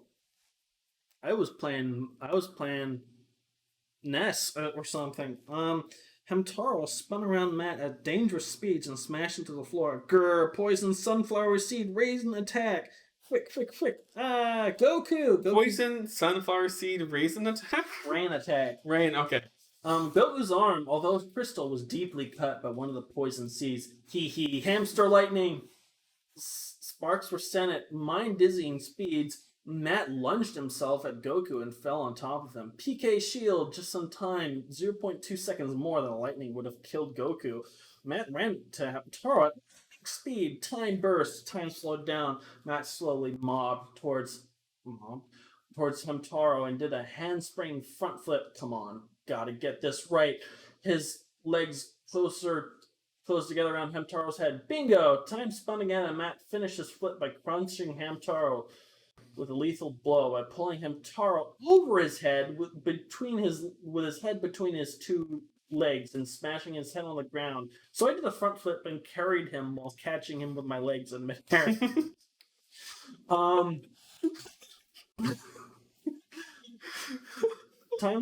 Time sped up again. All with legs scream. Ham oof. Hamtaro fell on the ground and Phazon bled out of him. He turned back into a normal hamster. He vanished and back to his owner. Yes, Goku, you still alive? Barely. They took out their emeralds and went to the others. How did they do that? I don't know. You guys did it, said Tails. Great job, Dad, said Gohan. Thanks, Gohan. Help time, said Boken. 7 can participate. Frag, a video game term, meaning kill. All enemies you can. I'm so going to enjoy this, said Zero. Zero's going, I'm going, said Mega Man. Froggy and I want to join, Big bellowed. I'll have a go, said Rouge. Me too, said Amy. Yeah, here comes Supersonic, said Sonic. Guess I'll have to go too, said Shadow. Everyone has to say something. That's 7. No more contestants. Zero, what will you be using? Green Emerald and Laser Sword? Mega Man, you. Red Emerald and Power Blaster. Big, what about you? I'll be using Yellow Emerald with my pal Froggy. Ribbit. Amy, you next. Does Froggy not count? Dude, Froggy's a power. Didn't Froggy like swallow an emerald? Yeah, bro. He's like super powerful. Amy, you'll be next. I'll be using my trademark Pico Pico hammer and a pink emerald. Rouge, I'll be using purple emerald and my special halter top. She's using a fucking slut outfit. Hip hugger outfit. Yes. You're what? Asked Broken. Where will we change? Asked Amy. I already did. She threw off the clothes she was wearing to reveal the chosen outfit. What change? Change while everybody was watching the battle. Knuckles spun around and punched Matt so hard he was coughing. Nux? Teehee. Cheese and I think Knuckles likes Rouge. Shut up, Cream, yelled Knuckles. Everybody stared at Knuckles. Okay, Sonic, what will we use? Clear Emerald and my Emerald Deposit Crystal. Oh, wait. I think I know what character you were looking up art of. Yeah. And last but not least, Shadow. Whatever emerald's left, and that's it. Fascinating, Matt whispered to Tails. The plasma emerald low is the power of 7 normal Chaos Emeralds. Starting. Okay, first up, 0 versus 20 Phazon zombies. 0 at the center of the room. Ready? 0 stood there waiting for something to happen. What? Clang! Holy crap! Stop, Cream's listening. Crab cakes. Holy crab cakes. Ha ha ha. I scared you. What fell exactly? The cage, stupid! It's clear! It's the sound of this room, except the viewer's seats. We'll all turn backlight feature on so you can see it. Bip. Oh, the cage fell on top of him.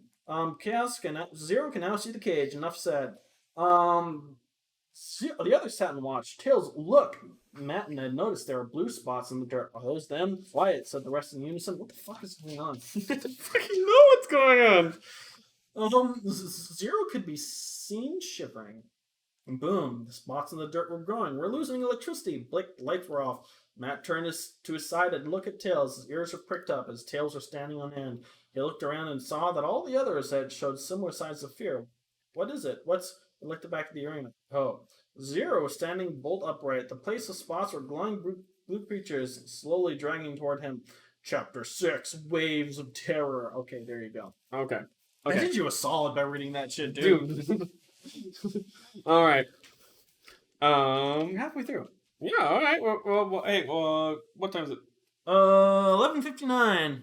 Where's the Here. Oh. Okay. Cool. 0 could be. We're fucking halfway through this. 0 could be seen shivering. Boom.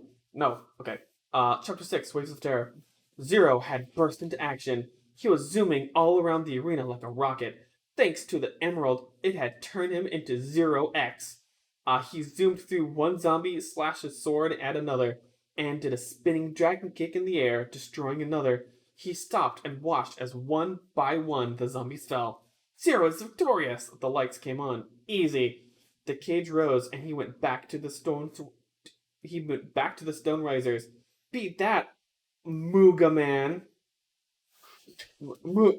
Mooga Man.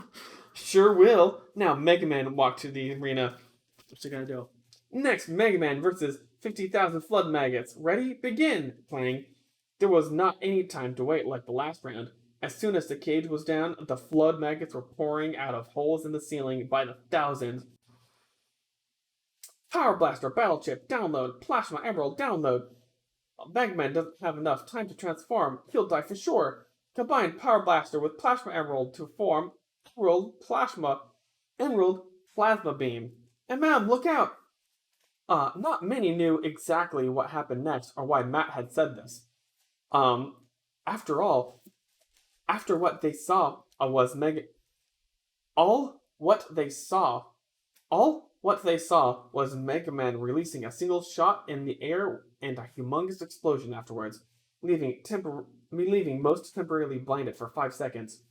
After that, Mega Man was standing in the exact same spot as he did before, but for some reason he was not alone.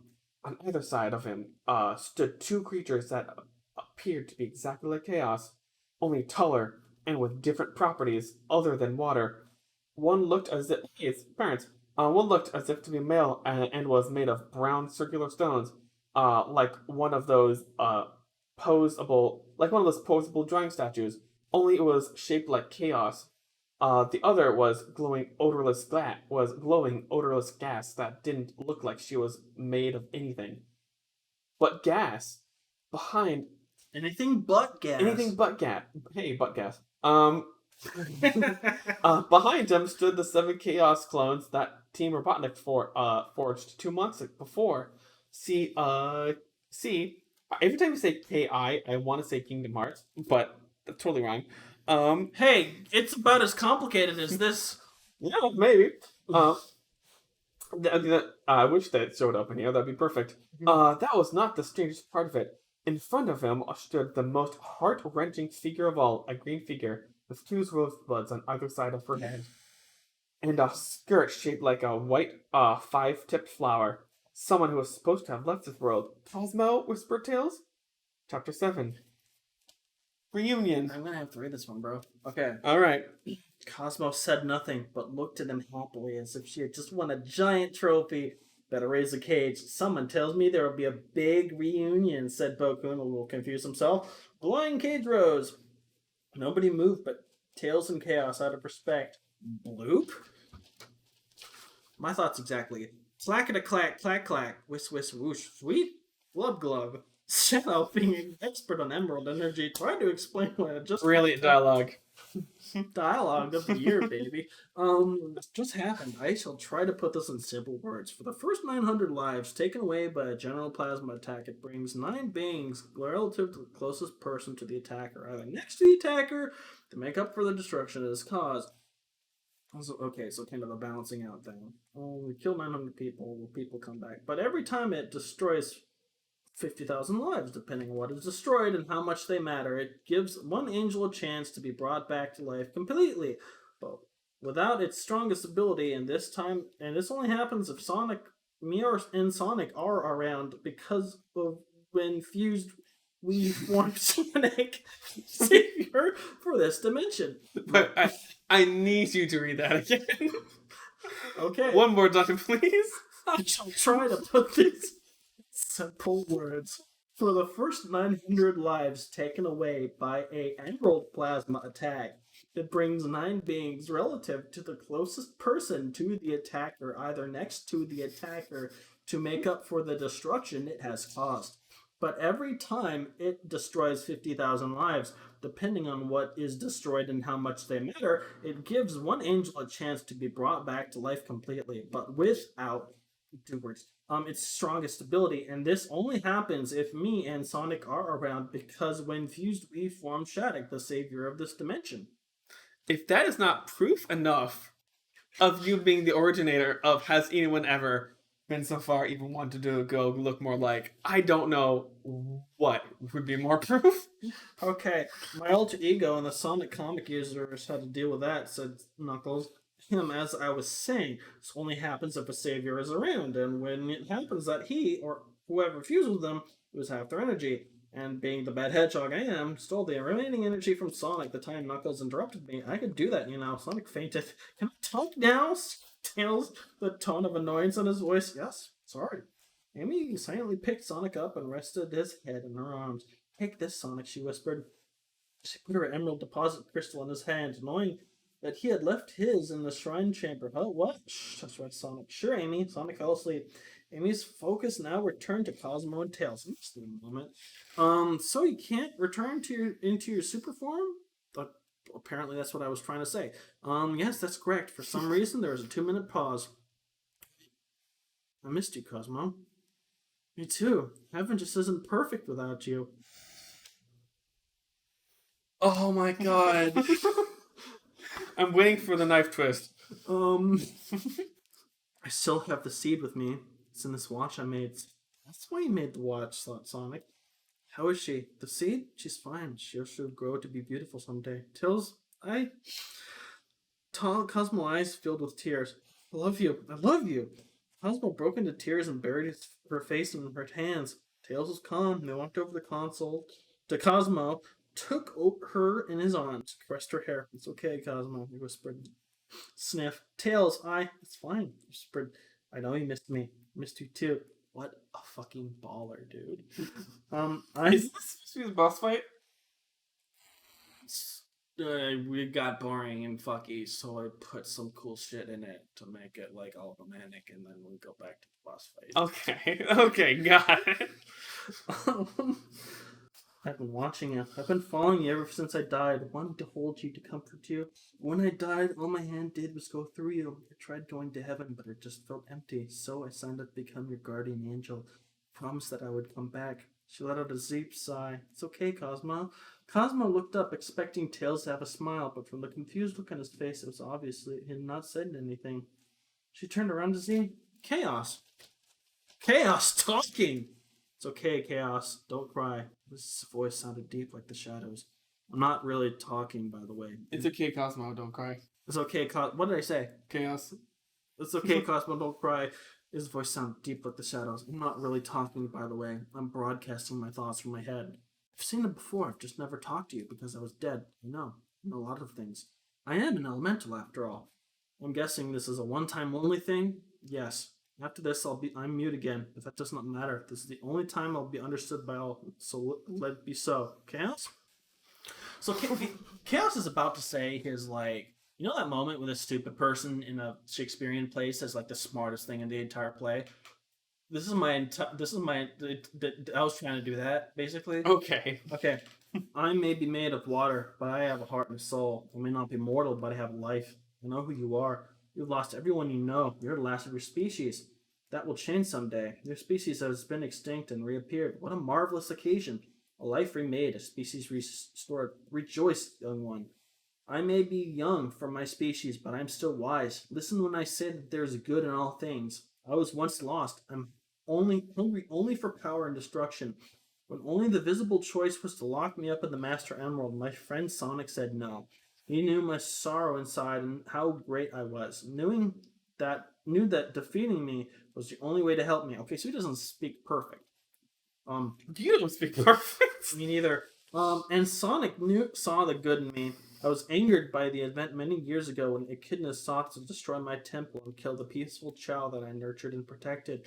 I was their god, the god of Chow, and that attack filled me with anger, and I stopped them in their tracks and nearly destroyed the world before I was sealed in the Master Emerald by my dear mortal friend Tikal. And when the world was again in danger, Sonic used the power of the Chaos Emeralds that I had drained, destroyed in my final state, filled with negative energy of the Chaos Emeralds, with his good energy, and freed my soul. It was freed at last by the one mortal who could understand me. He saw the good in me, and when I was freed, I saw once again those Chow that I protected many years ago, living in harmony with the mortals I sought to destroy. I saw good again. So did you, Cosmo. You sacrificed yourself so that your friends might live. You should be proud. Do not weep for the past, young one. Rejoice at the life that has been brought back to you. Rejoice in the name of all that is good. Holy shit, that is the only good thing I've written so far. Besides anything that Larry says. Larry is fucking gold every second on the page. Chaos's green eyes are filled with tears of fire. Tears of pure joy. Bloop, he spoke. Thank you. Your one chance to speak has been used wisely. Then something amazing happened. Chaos's parents walked up to him with all of the 7 clones. The clones were filled with so much joy that they rose in the air. Well, look at them, Mr. Reynolds, said Cream. The dark, wet, cold room was suddenly full of life as the clones merged with the chaos as they had become separated from and were no more. They are one again. Everything was going great until Larry bellowed, "Hello, this is all very sweet, but we have a tournament to continue with." So with the new rivals and the gang sat down. Okay, next is Big and Froggy against the 10 Super Elites. You'll fight them one by one, said Bokun. Get ready, Froggy. Rabbit. Clang! Begin! A beefy-looking, golden-plated humanoid dropped from the hole in the ceiling. Hey there! The alien said nothing, but instead pulled his arms in an X shape over his chest and swung them down, activating laser swords from his arms, from the elbow down, each approximately 1 yard long and 2 feet wide at the base, shortening to 1 foot. Why do you feel the need to put that much detail into that? Because the Covenant swords are fucking epic, and he has 2 of them. Oh, that's what this is supposed to be? Yep. Okay. Guess it's my turn. Now, the alien may be a ruthless hack and slash Covenant elite, super elite soldier, but he had the respect to allow his foe the time to get ready for the duel. Look, it's just exactly what the elites would do. Here goes. He grabbed the emerald, wondering how to activate. He tried shaking it. Oh, he's too stupid to know. Hello in there? Wake up, please. Big, try thinking absorb or something. Okay, ping. Hey, it's waking up. The emerald was glowing, pouring his energy into Big, shrinking as it did so. Soon the emerald was nowhere to be found. Big looked exactly like he did before. Hey, it didn't work. As soon as he finished his sentence, his fur turned from purple to red, and he received holding a crystal fishing rod. Look, hey, look, Froggy. Ribbit. Thud, thud, thud. Ribbit. Whoa, Froggy, you're huge. Indeed he was. The adorable little frog grew at least 12 feet, not to mention 120 pounds, and was pinstripes of blue. Otherwise, he looked exactly like he did before. Rah, rah, rah, rah, rah. Said the green elite. Back then, He always looks exactly like he did before, except for the fact that everything looks totally fucking different. in the original Halo game, we didn't know how the elites talk. So Halo 2 and 3 hadn't come out yet. So yeah, whatever. Rah, rah, rah.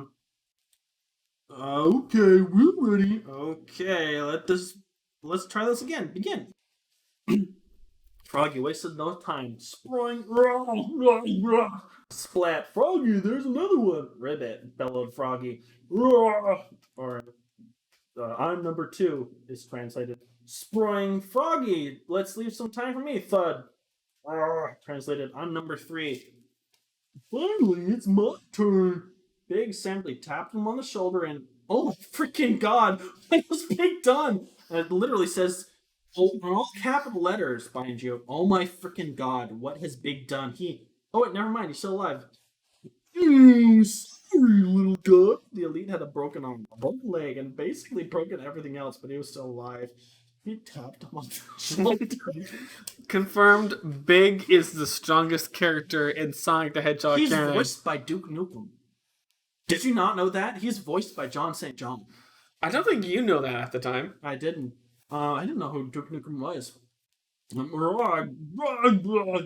Translated, you stupid cat. Grog. Translated, look what you did to me. He pushed a button on his arm and teleported himself and the rest of his squad to the medic center and back on his ship. It's actually quite painful on account of the broken bones. The rest of his team was already smashed by Froggy. That was gross, but quite anticlimactic, said Matt. Cream's eye was twitching. Wow, Mommy! It's okay, Cream. Cosmo, what? Cosmo gave Cream a hug and kissed her head. There, Cream. It'll be okay. Chow, chow, chow, chow, chow, chow. Froggy, I think you're a little bit too hard on them. Frog. Ribbit. Poof. Froggy was normal again. Big is the winner. Froggy, poof. Hey, I'm purple again. My crystal fishing rod is gone. Oh well, let's sit back down. The cage rose as it plopped down on the stone risers.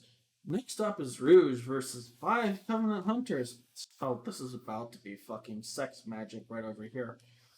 Blood sugar baby, sex magic. Oh, is this the Rouge part? This is the Rouge part. Do you want to read it? Alright. Okay. Okay. Fucking rad, bro. The cage rose and they plopped down on the stone risers. Next up is Rouge versus 5 Covenant Hunters. Sure thing, Bokun. Say, how's your girlfriend? She's fine. You don't have my locket anymore like you did last month. See Sonic X. So I don't have to everything you say anymore. Oops. Ha ha ha. Nice job, Bokun. Shut up, Sonic. Anyway, Rouge is in the arena, so begin playing. Enter I like the hunters. clang. Clang. Since the hunters were so huge, about 4 feet in diameter, 6 feet tall, ginormous muscles, and beefy plasma blaster for an arm, oh yeah, and blue with spikes, they had to punch their way in from the ceiling instead of using the door. Let's get this baby in gear. Rouge took the emerald and thrust it into her chest, absorbing it. Boobs. There was a bright light. When it cleared, in Rouge's place was the most beautiful creature Shadow had ever seen. Rouge's ears had grown long and elegant, with her back gracefully arched and her chest pointed outwards so beautifully that it made Shadow and Knuckles feel warm and sleepy. Her velvety wings grew and seemed to wrap around her shoulders as if she was wrapped in soft, comforting blankets. Her stomach was like a pillow. Her eyes widened, making smooth curves. Her hips widened. Her hips widened, making smooth curves. Her legs were like gifts from heaven. You get the idea. I think my life is shorter after reading that. Well, that was very relaxing, but perverted, said Amy. I have to say, though, the wings are a nice touch, said Samus. Hey, Shadow, said Knuckles. I'm going to let you have Rouge. What? It's just that, well, since I've seen her like this, I know how much better it would be if you had her. Thanks, but how do you know this for sure? We just recently broke up, Shadow was shocked. I'm sorry. No, it's fine. Just look at her. Think of last month, all of those times you spent together. She'll always admire me. I mean, I love Treasure. She's a jewel thief. But who she really cares for is you. She loves you and you deeply care for her. He's basically saying, go tap that, bro. Fuck yeah. But how can you tell? Because I love her enough to tell. I'm kind of sad that she won't be with me. I'm overjoyed that there is someone for you to love. Aw, Knuckles, that's so sweet, said Sarah, Jason's wife. Where did she come from? Kawaii desu, Japanese for... Oh, I just weaved it, bro. Kawaii desu. I was taking Japanese back then. Can you believe it? Kawaii desu, Japanese for that's cute, said Matt. Hey, it's just for today, got that? Sigh, whatever. You're such a nice guy on the inside, Knuckles. I love you for that, said Tikal. Yeah, I guess I shipped together. Knuckles looked at her with a very relaxed smile on his face. Don't get me wrong, I just care about me because I'm such a unique, special person to be with. Oh, hey, we're getting there. Person to be with? Let me give all it. Okay. Yeah. How did you... Shh, guys, the fight's starting, Shadow whispered. Rouge blew a kiss to her new boyfriend, Shadow, and dashed off. Chapter 8. An unexpected halftime finish. Rouge was flying around the cage, only swooping down to bite her prey, and leech the sin from their bodies, waiting for them to teleport out of the arena to bite another. After she was finished, she dove and grabbed Shadow and, kissed him in midair, wrapping her velvety wings around him. Matt looked up at them with a warm smile on his face that reflected what he was feeling inside. Okay, yup, that was my shit back then. Let's just continue. Kawaii desu. In parentheses, kawaii desu. Kawaii desu. I didn't know that it was cringy, let me tell you. I was just a stupid, autistic little boy. I don't know. The most quintessential. Aw, said Amy. She cocked her head to one side, holding her hands over her cheek. Rouge's wings So keep in opened. mind she's a terrifying fucking vampire bat now. Everyone Which you exclusively described as being very sexy. Hey, she's fucking Rouge, dude. Opened up, and the wings and the couple floated to the ground, embracing each other more tightly, preparing to let go. All of a sudden, Rouge fell over. I got you! Ha! Ha! Thanks, Shadow. You did really well for a first-timer. You held on to your rings well, considering that you are constantly losing them. Constantly. You better change back and rest. Thank you. He carried her back in his arms and pulled her emerald back. As Rouge was resting on Shadow, Amy quietly got up and gathered her items and walked to the center of the room. This next fight, to conserve time, will have the last three contestants pit against three American cartoon characters. Oh yeah! Here we go! Here we go, Here we baby. go, boy! Ping! Three boys appeared in the middle of the room. Hey, where are we? I was in the middle of a scam. Pickles and cheese. My name's Kid. Okay, I think you deserve to read out Ed. Hey, where are we? I was in the middle of a scam. Pickles and cheese. My name is Ed. Stink. I appear to be a world full of video game characters. Great, it's Ed, Edd, and Eddy for Cartoon Network. This totally ruins the story, complained Tails. Ready, begin. Make a long story short, the fight didn't last long. Your next battle will be fought tomorrow. Wait, what is this? It's an unexpected halftime finish. Boom, out of nowhere came this Volkswagen Beetle named Herbie, aka the Love Bug, not to mention a scantily clad Lindsay Lohan. Oh my god.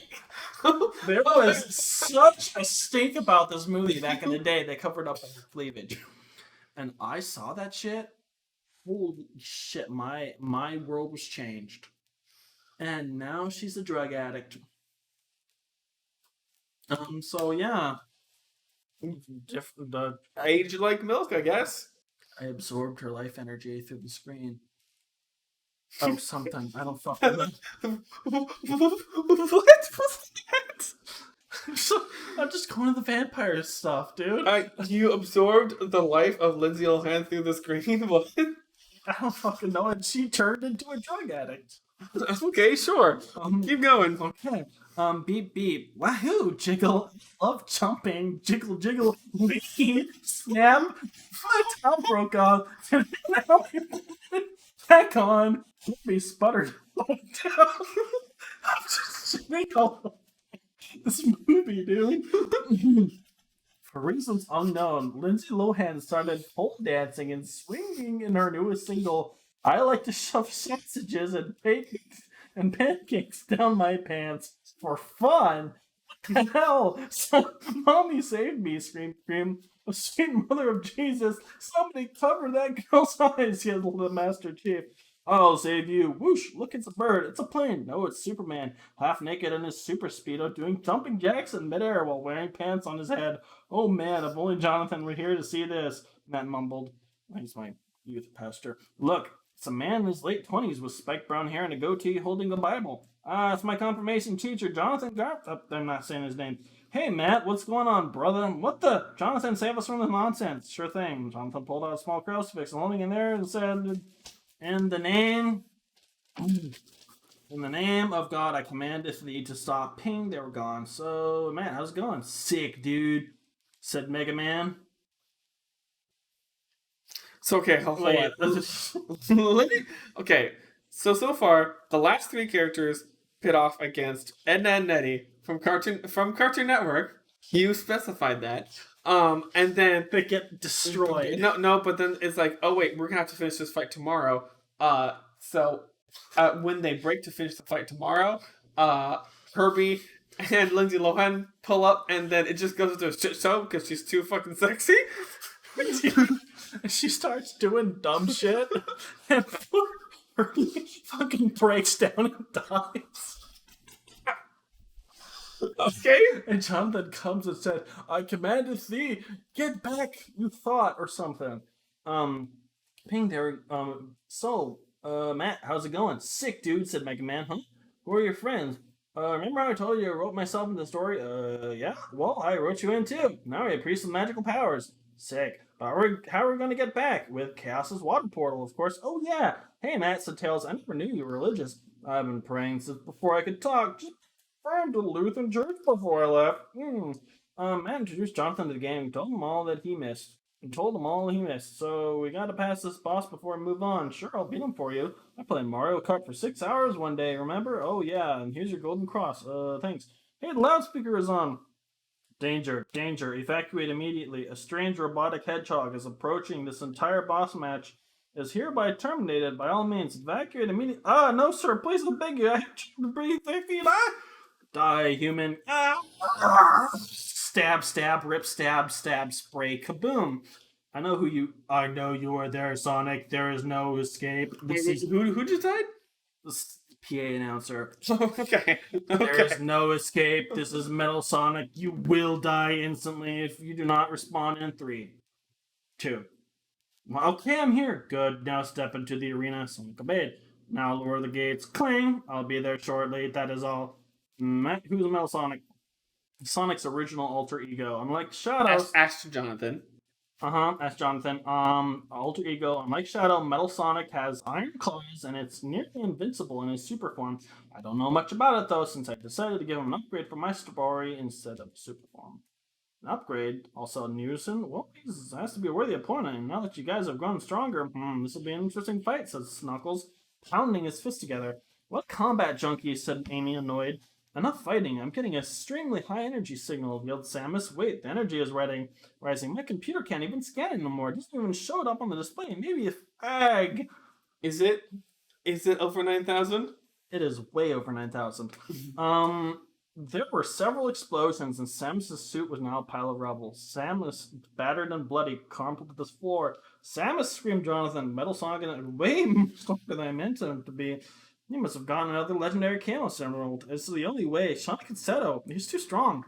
Even for your legendary form. Yeah, we can only use our legendary Chaos Emerald once per year. That's why we need Amy and Roos to use of it. You have to give them permission. I'm still not strong enough, even with feminine energy. Oh, it's still not strong enough, even with feminine energy, yelled Sonic. Not without the martyr's sacrifice, said Matt. Matt, no! It doesn't matter now. It's either die or we all do. Yeah, please get out of the story, me. I don't fucking care that you're here. No one does. You're stupid. I fucking hate you. It's either I die or we all do. You can always revive me, but some of you can't be brought back. Sonic handed the legendary Chaos Emerald over to Matt. Tails, we need the plasma emeralds. You said something about them being like crystal plasma. That means they should be able to upgrade the other emeralds. Suddenly, things were starting to make sense to Jonathan. But wouldn't that take an immense amount of energy? You would die for even trying to produce it, he screamed. Psychics have ways of coming back. Just hand me those emeralds. There was a crashing sound and the sound of walls falling down in the next room. Now Tails threw the emeralds to Matt. Matt produced a light sword and plunged into his chase. In the name of God, take this blood plasma emeralds as an offering to make me produce infinite power. Sniff. No, Mr. Reynolds, sobbed Fran. After the stop sign.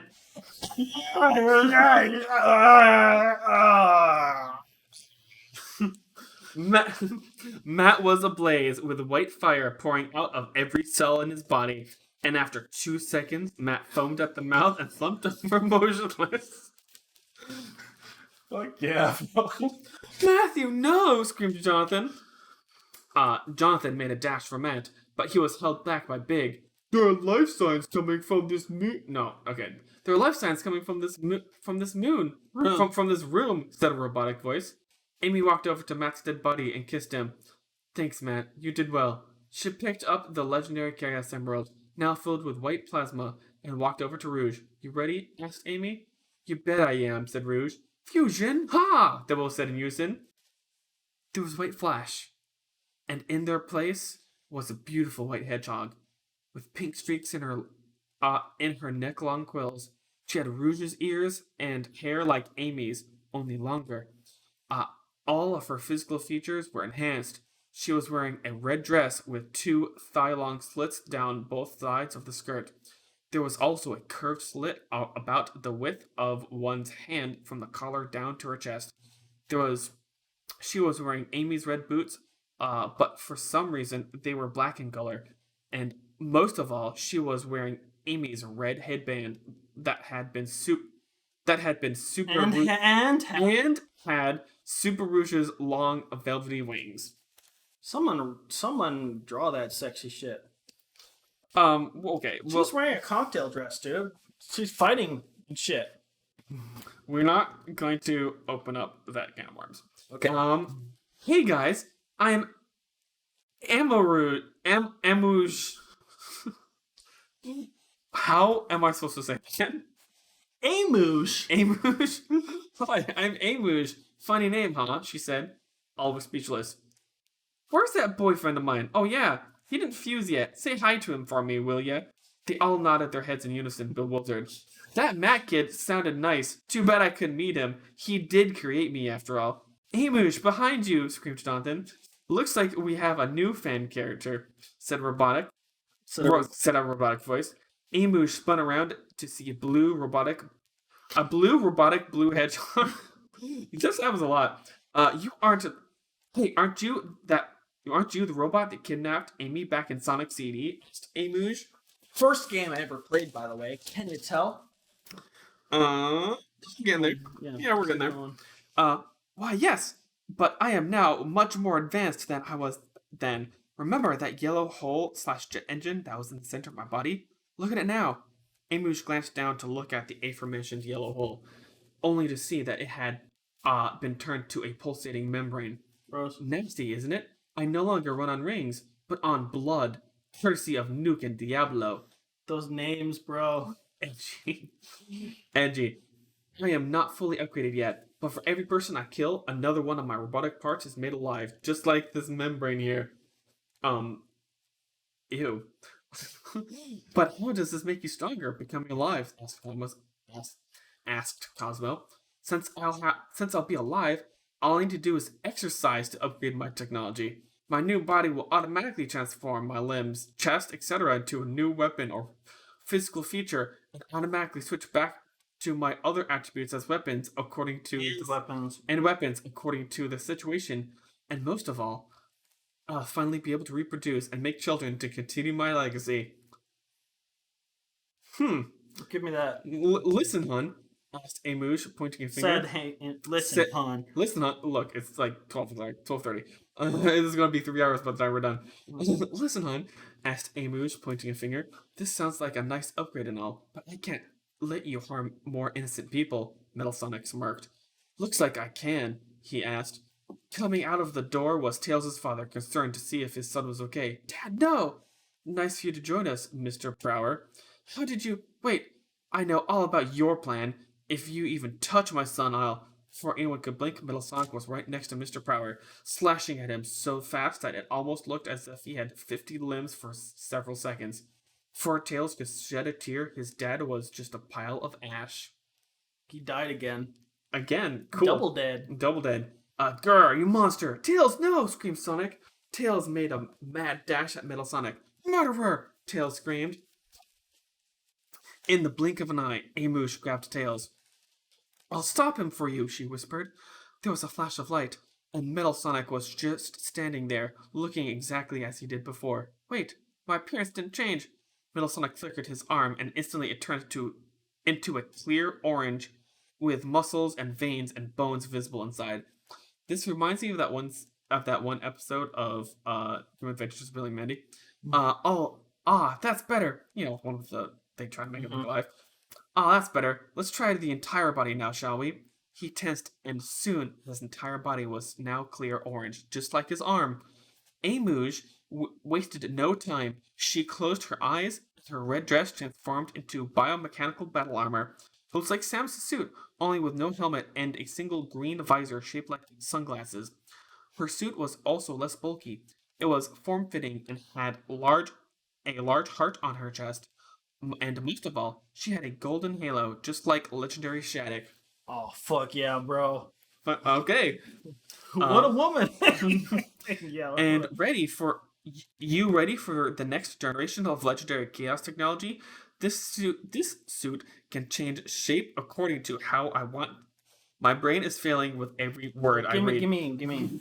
It is late. And you ready for the next generation of legendary chaos technology? This suit can change shape according to how I want it to, unlike your puny suit that responds on instinct, Teens Amouge. I'll just have to see what's better, future heaven or future hell. Chapter 10, Heaven versus Hell. Amouge, take this, said Jonathan. Threw his crucifix over to Amouge. I have to use magic, idiot, said Amouge. No, look. In her hand, the crucifix that turns into a large golden hammer decorated with every possible religious symbol one could possibly think of, and more. It was shorter in size, room for only one hand, but had a retractable golden chain at the bottom. Oh, thanks, Jonathan. Jonathan laughed. To think that I live in a world filled with video game characters, and a rather inappropriate one at that. Yeah, it's sad. I'm afraid there may be a second, and maybe in my second story post on Demon Night might be rated mature. Matt? Screamed Jonathan, disbelief, watching casually. Wait, hold on. I totally blanked out. How the fuck did you come back to life? I am going to explain. Walking casually toward them was Matt. Oh yeah, I'm having trouble copying that great personality of yours into the story. It's okay, brother. But seriously, you should have seen my face when you died. You totally had us fooled. What do you mean? I really did die. You see, you fail to see that even if this is a story, it's still inside a video game. So when I sacrificed myself, I got so many bonus points that I got 9 extra lives. Shut up. Can you say that I'm now about to crush you? I'm a 3. No, you're not, Metal Sonic. You only have 1 life, said Amush, annoyed. Gasp! How did you know? She said out loud. Video games show your current status at all times, idiot. Why don't you crawl back to your workbench you came from? Ooh, wacky workbench. Workbench. I was created in the stasis tube, idiot. Idiot. Enough talking. Boku, lower the cage. Okay, mister. Legendary Amuge versus Legendary Metal Sonic. Ready, begin. Clang. You ready for this, Metal Boy? You bet I am, Hedgehog. Metal Sonic flexed his arm before Amuge can even blink. There was a machete long spike zooming towards her. In all of 2 seconds, she grabbed the chain with her hammer and wrapped around the spike and yanked it on both ends, sending it 12 feet into the wall. Metal Sonic flexed his arm again and turned into a giant sword and came slashing at her at Mach 12 speeds. Amuge simply grabbed him by both legs and hurled him head first into a wall like a baseball bat. Metal Sonic flipped and jumped off the wall back at her at the choreography, and in one swirling motion grabbed her head between his legs and did a flat flip into the ground. Amuge simply repeated You the did motion. that whole grabbing with the legs thing a lot. I saw that once in a manga and I thought it was so chill. She reversed it and simply repeated the motion and threw him into a nearby puddle, sending him reeling off his feet and on the ground. But not for long, he automatically shifted his entire body into a hulking mass. I'll crush you, he said quietly. Amuge watched as he put a small ring on his finger. With this ring, I'll bring the end of the universe. Matt gasped. Oh, God. What is it, Matt? But Matt just started shaking. That ring, they call it the Fist of Adam. Creates atomic particles the size of basketballs. He's going to split one. Time grew wide-eyed. So this means Metal Sonic, now the size of a tank, snapped his fingers twice, and instantly 2 orbs appeared. Having some small orbs orbiting around it, this is the end for you all. You have failed to realize that I have all the ingredients I need to cause a full-scale fusion reaction. Oh my gosh. You have... This power has been on your brain for years. You thought it was the coolest shit for a long time. Yeah, I know. I eventually got over it.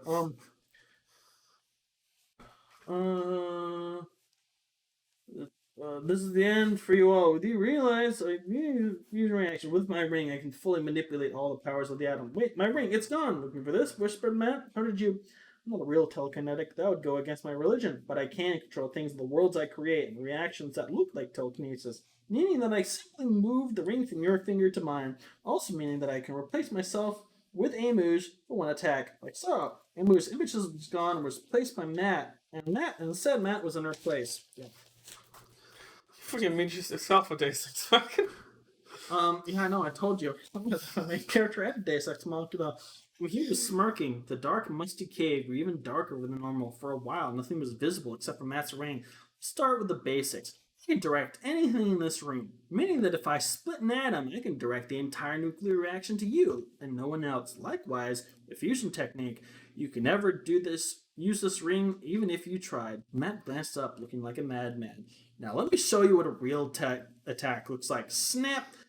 An orb appeared in Matt's hand like the ones earlier. Matt grasped it in his hand, and then he threw it up in the air, and it floated. Matt, don't do this, screamed Jonathan. Matt paid no attention whatsoever. Atomic punch attack! Matt spun around and crushed the animal with his bare fist. There was a bright light, followed by a huge mushroom cloud shooting out of one of his knuckles. And a 10,000-ton shockwave sent directly at Metal Sonic, and he instantly melted and turned into coarse ash. At the same time, I am the creator of this world. With this ring, I bring instant death. Fear me.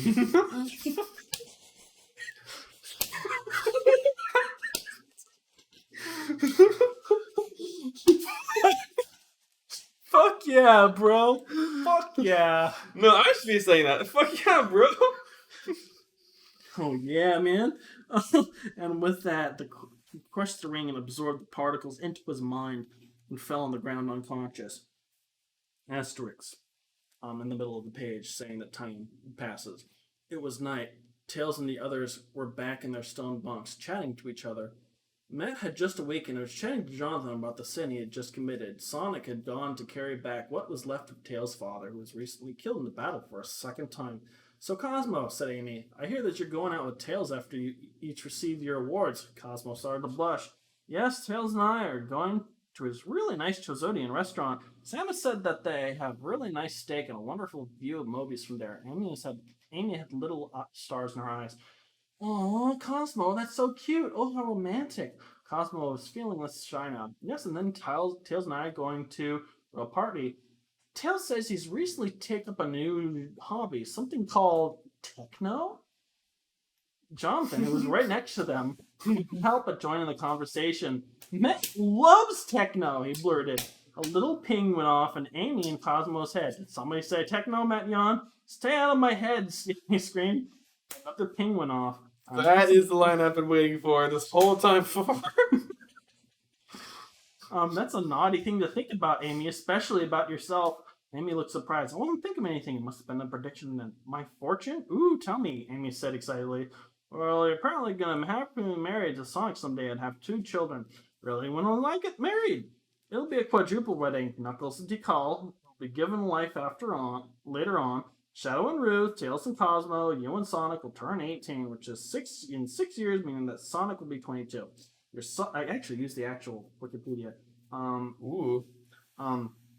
Your son will be named Jason Blitz the Hedgehog, and your daughter will be named Sarah the Hedgehog. Tails and Cosmo will have a 2-tailed fox named Helos Tails Jr. Helos. Okay. What about Jason and Sarah? Nobody cares about them. Fucking cares about them enough for Sonic There's to fucking even a character named Sarah.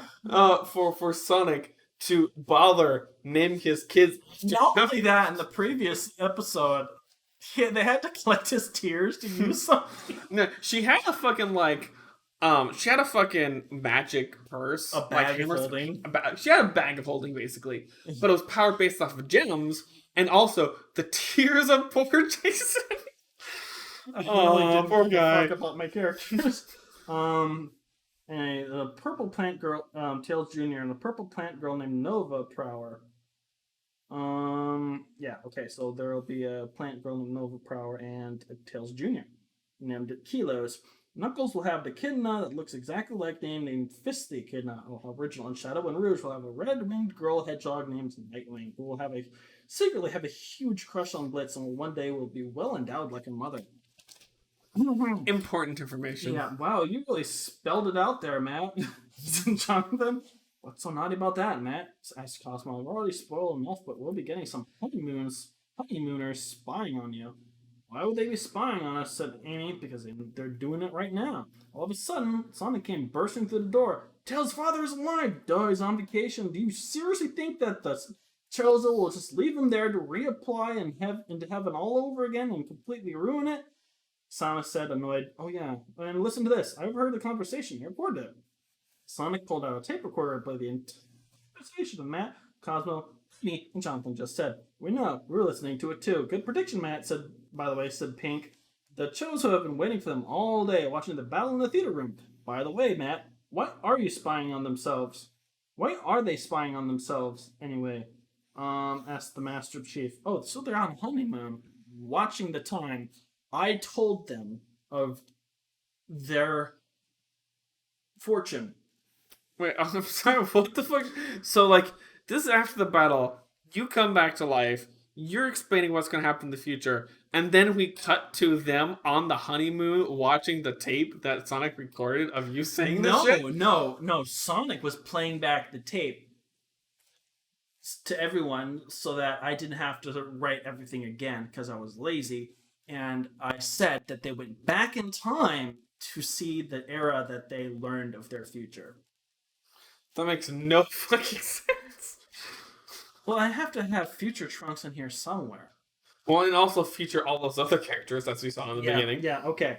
Where are they spying themselves anyway? Asked the Master Chief. I want to know too, asked Tails. I'm sorry, but some children in this room may be too young to hear what I'm about to say. I'm sure it'll be just fine for them, blurted Knuckles. I'm serious, this is adults only information. I can't tell you. Just get real, Matt. Like any of us are going to get away with anything like that. Here, with all these open single-person bunks. And besides, if I was doing anything like that, I would certainly not show everyone on my honeymoon, yelled Amy. Jonathan stepped into the center of this room with Matt. Matt, if it's that bad, you can't keep it away from us, said Jonathan. And inside, he has no one to tell him. Okay, but first, I want you all to understand two things. One is that no matter how hard you try, you cannot run away from fate. The room was silent. And second, that everything is going to be okay no matter what. We're all in this together now, and I think it'll be better for your future selves told you. Come on out, guys. We know you're there. Suddenly, 8 figures appeared out of nowhere right next to Matt and Jonathan. Apparently, they had cloaking devices. Future Sonic looked nothing different from himself now. The only difference was that he was taller and more muscular. Future Amy had grown into a beautiful woman. She was curvier and looked more understanding. She had a bigger hammer, and she wore a red strapless dress that went down to her feet with cutouts that showed her breasts and their spine. Knuckles had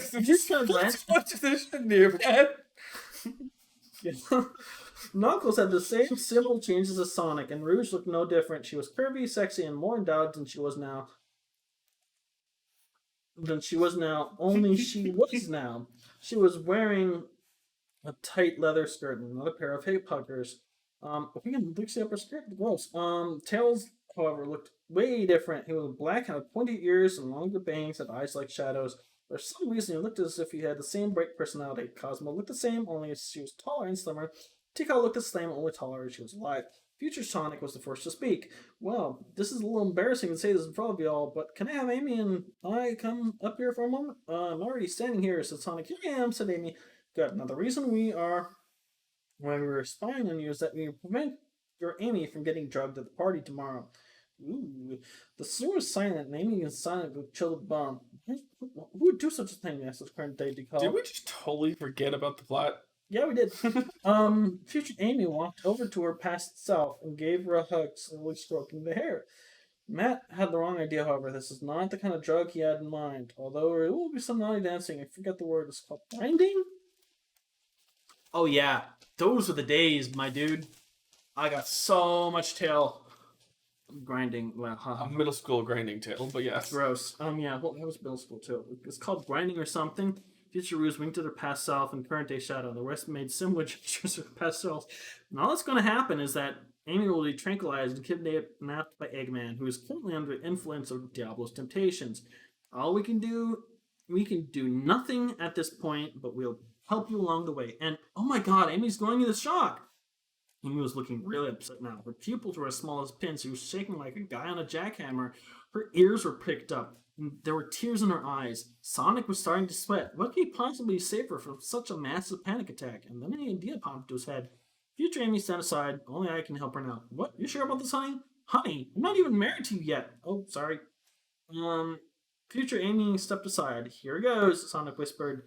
He was shivering. He picked Amy up in her arms. Tails, plasma emeralds. Sure, Sonic, here. Thanks. A circular room started to glow, and all the 7 plasma emeralds swirled around Sonic and the shivering Amy.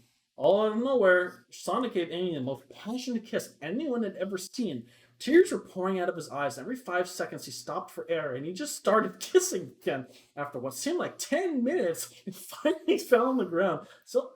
Kissing passionate than ever, finally Sonic stopped. Amy's eyes were open, still struggling for words. This is... Remember Moody's Point from the Amanda Show? And there's one scene where they just kiss for hours. I straight up lifted that, my dude. Okay. I thought it was funny. That's what I'm going with. I've been waiting for that for years. For you, this is the anniversary of the day we met, Amy. It's taken a long time for me to realize how much I loved you. For all those years you've been chasing me, this is how much I realize I love you. Oh, Sonic, I love you the same. Look, my creator, Sonic Team. What will they say? So Sonic Team is iffy about our relationship.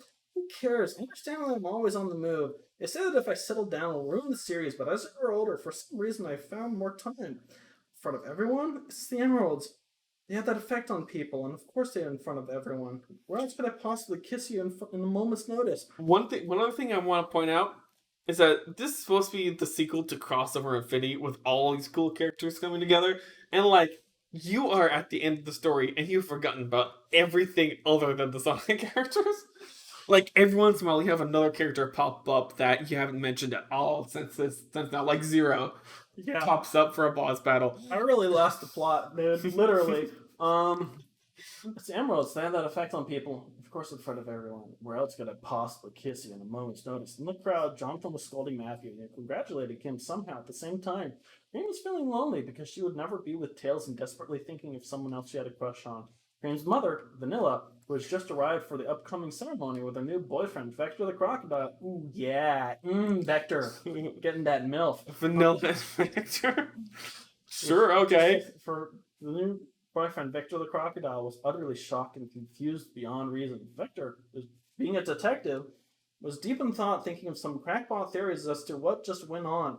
See, if he doesn't know. Future Amy and Sonic were just smiling, and black, red, blue, and pink were nodding for some reason, incomprehensible to anyone under 500 IQ. Amy, are you okay now? Sonic said, holding his hand out and smiling. Yes, and thanks for that. Was somehow refreshing. 10 minutes is refreshing? Okay, man. Hedgehogs must be different. Well, I know that it was exciting and all, but we have a big day tomorrow, so the Master Chief. Everyone was on their own buck, thinking of what just happened and the day ahead, except Sonic. He was sitting in front of the giant window watching the stars. What you doing, Sonic? Said Amy, who'd just gotten out of her bunk. Watching the stars. Aren't you sleepy? It's too cold in my bunk. It's only two-seater. Great. I mean, Sonic turned his head towards her with a smug expression on his face. Ready for more, are we? Amy blushed. Nothing like that. I was just feeling cold too. Just thought that we could cuddle up or something. Not anything explicit. Okay, I think I need to read this part. Ready for more, are we? Amy blushed. No, nothing like that. Is this the ring part? Nothing like that. I just was feeling cold too. I just thought that we could cuddle up or something. Not anything explicit. Sure, Sonic said brightly. Sonic, I have just one more question. Why did you need the emeralds? Oh yes, I needed them to help me in case I got tired or in case I went too far. Not that I would or anything, but you can never be too careful. Let's go. I'm getting sleepy. Face. Sonic held her hand, and they walked over to his bunk, where they would be cuddling innocently for the rest of the night. Somewhere Matt smiled, thinking of what his mother would say when he showed his story to her and fell asleep. I swear to you, I think there is an alternate cut of this. I'm not sure. I certainly wrote some erotic fanfictions back in the day, but those weren't connected to this story. Okay. Unfortunately, they're all lost to time, so whatever. I don't know if it's a shame or if it's a blessing. Yeah. It is simultaneously both. Chapter 11, The Ceremony. Rise and shine, Sonic-ku. I made you breakfast, said Amy in a cheery voice. Sonic woke to find Amy in an apron and a huge breakfast with 5 pancakes, a large bowl of fruit, a tall glass of milk, a bowl of cereal, a bowl of grits with cheese, yogurt, and of course, a chili dog. Oh, thank you, Amy. What's the occasion? The girls and I decided to make breakfast for everyone. You should see the one Cosmo made for Tails. It has every dessert you can think of. Well, what a pleasant surprise. The chili dog is a nice touch. I hope I can make this up to you. Quite the contrary. I'm making it up to you, said Amy happily. By the way, did anyone not get any breakfast? Yeah, Matt didn't get a single thing. It's so sad. He's really nice to everyone, and he's guided us every step of the way because he's the author. But there wasn't any food left. He seems really upset. It's hard watching such a nice guy out lonely and upset like him. Oh, hi, Jonathan. Yeah, bro. I Oh. was fucking Oh, hi. sad. Oh, hi, Mark. Throws water bottle. Yeah, I couldn't help but overhear. He's always giving hugs to everyone in my youth group. Hugs? Asked Sonic. It's a Christian Oh, thing, God. but he gets really lonely sometimes. You can even tell he's even putting himself in this situation for the sake of this story. But he's such a great kid. He always has something to ask or say about his faith to God. True. He always gets me to think. He always I mean, he has lots of friends, but for some reason, he's never gotten over how people used to tease him, or when he was little because he acted weird. Having Tourette's must be tough at times. Poor guy, this must be really tough on him. I didn't know I had 4 more disorders back then, by the way. Freaking like grab bag of shit. Mm-hmm. Not always specified. Poor guy must be really. This must be really rough on him," said Amy. "I know what it feels like to be lonely, always looking for someone. He seems to be the type who has always loved and accepted people. The Master Chief jumps in now. Poor guy, I never knew what that felt like. People always were always fascinated that I was a Spartan cyborg super soldier," said the Master Chief. "He said that he was always being rejected one time in youth group," Jonathan sighed. "Just look at him. He's completely. How much longer this is going to go on for? He's completely shut from all the celebrating," said Amy. Indeed he had. Indeed he was. He was sitting in the farthest corner of the room, silently watching all of the happiness and mumbling negative remarks about himself. That sounds about right. That sounds about right. "I've had enough. I'm going to talk to him," said Amy. "No, I'll talk to him. It's embarrassing as it is, knowing that he is going to post this on DeviantArt.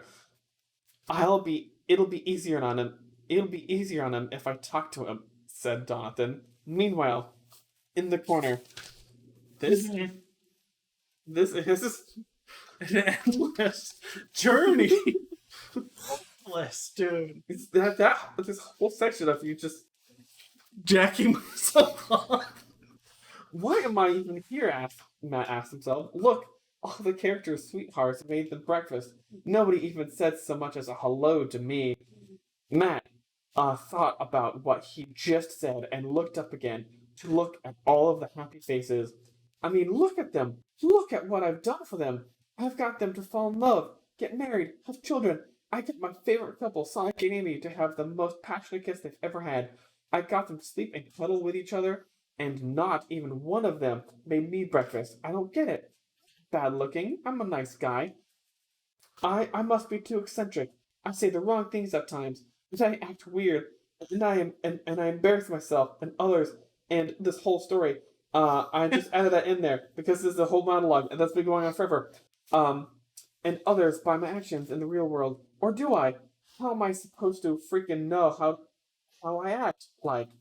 Here I am, moping inside some made-up story that no one would possibly ever read, until now. Even if I did post it on the internet, which we will. Matt sighed.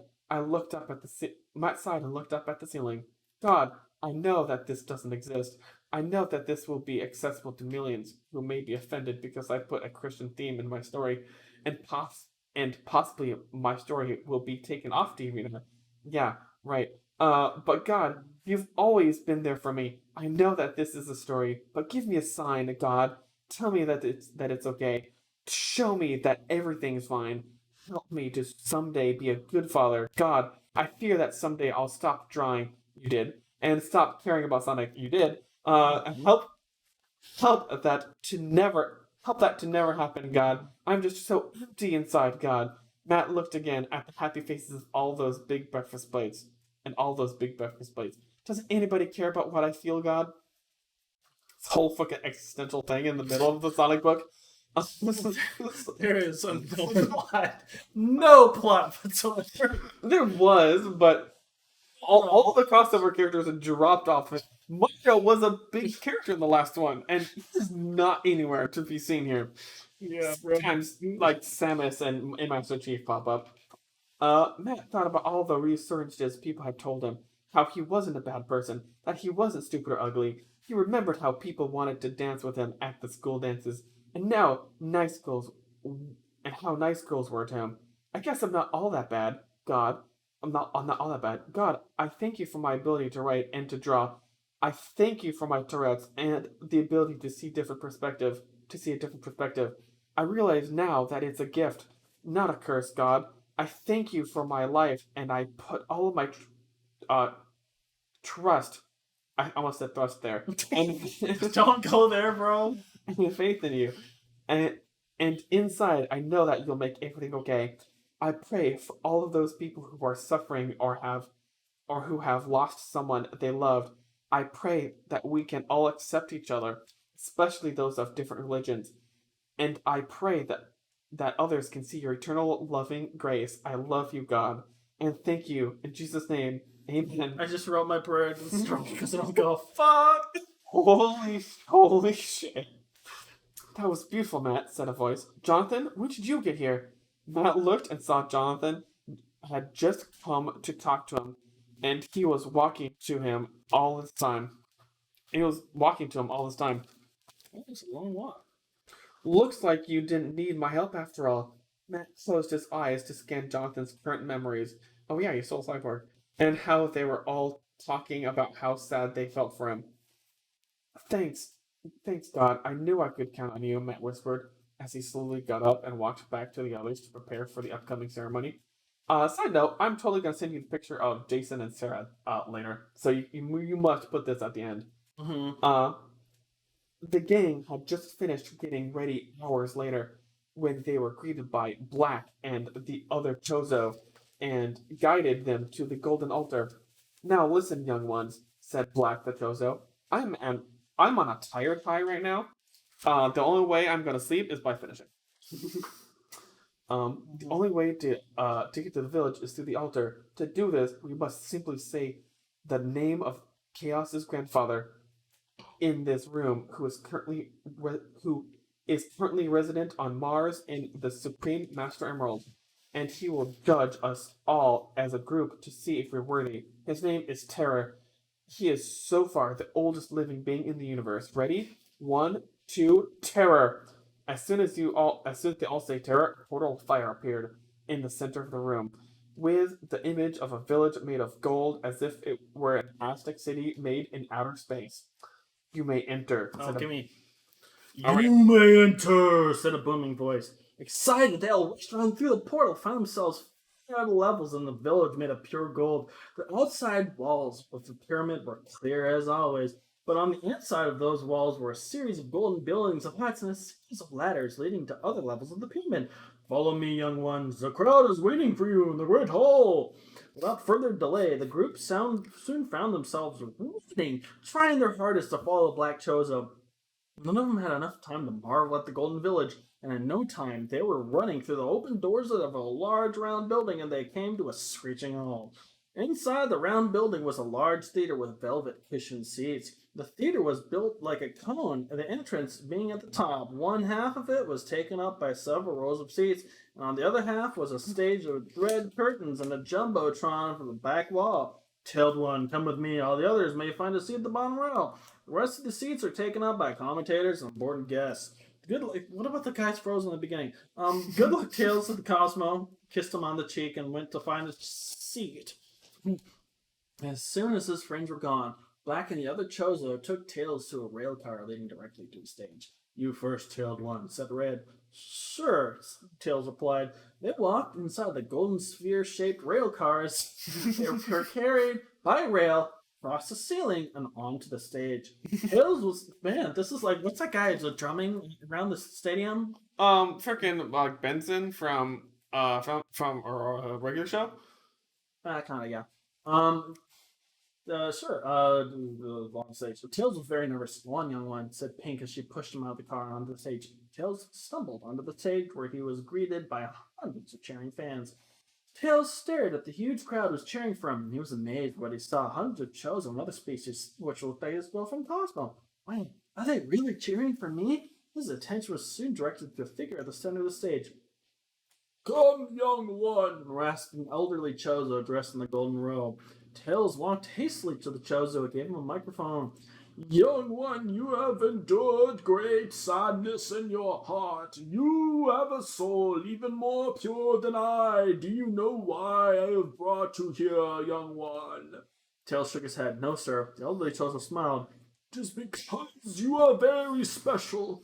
In your heart lies a power greater than any foe, the power of love and friendship. With this, it is foretold that you will save the entire universe with no concern for yourself. You will care so much for the ones you love that you will do anything to keep them safe. We Chozo have waited years for you, young one. The spirit of the universe is very close to you. You know what it means to suffer. Come, let me tell you something. You know what really about Cosmo? The plasma emeralds? Wrong, young one. You did. Me? But how? Do you remember that the flash that occurred after Mega Man shot up his upgraded cannon? That flash was not caused by Mega Man, but by You might want to speak up a little bit more. Let me explain. Mere seconds before Mega Man fired, the Plasma Emerald saw your soul and I bowed down to it, giving you your greatest desire to get your beloved Cosmo back. But how do we use his power again? With this ring. The elderly Chozo opened his hand to reveal a golden ring embroidered with silver inscriptions in Chozodian. What is it? This, my friend, is the ring best to each great elder and of Chozodian history. So you're the one who raised Samus? Yes, But you're supposed to be dead. I am. That is why I'm in the sacred village on vacation. Now take the ring in my hand and put it on your finger. If you truly are the chosen one, you will be granted a power suit of your own. Tails picked up the ring and put it on his finger. When he looked up from his hand and saw there was a power suit in front of him. Now, young one, put on the suit. Tails gave his words some thought. I can't, sir. Samus is the one who deserves the suit. Not me. She's the one who lost it. As you wish. There was a flash, and the suit instantly appeared on Samus. Oh yeah, her sheet exploded. You truly that. You truly are. You truly are the chosen one. You gave the sacred power suit to one who needed as foretold. The elderly Chozo turned to the audience. People, I give you Tails, our next great elder. And to the Tails' surprise, he had heard the greatest applause he'd ever heard in his life. Long live Tails' power, the chosen one. The elderly Chozo roared. Congratulations, Tails, said Cosmo as he jumped on the stage. Cosmo ran towards Tails as fast as she could and grabbed him in her arms as they all left the stadium, cheering and roaring. Sonic and the others met them at the top. Congratulations, Tails, said Sonic. You were awesome, dude, cheered Mega Man. Mamma mia, that was a huge crowd, said Mario. It's been forever since we heard of Mario. Thanks, guys. That was hours ago. Thanks, guys. It means a lot. Hey, Tails, you and Sniper can get on your date now. Set up a party back in the cave, said Master Chief. With that, the gang is off to find their chosen destinations. Here it is, Cosmo. It's beautiful, Tails. What a lovely evening. Tails and Cosmo were standing in front of a tall, 20-story golden restaurant that was built against the outer wall. Tails was wearing a tuxedo and Cosmo was wearing a long black dress with her hair tied back. Cosmo, let's get on out on our table. That's like I just said leaves, huh? Tails and Cosmo ran excitedly to the front door where they were greeted by a Chozodian waitress. How may I help you? She asked. Table for two, please. Tails replied. It's like a vacation spot for heaven. Yeah, Do you clearly. have a reservation? Yes, here it is. He handed her a receipt.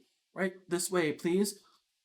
The waitress opened the front door and led them to a round room at the desk at one end, golden walls adorned in exotic palms and red carpet, a glass tube in the center.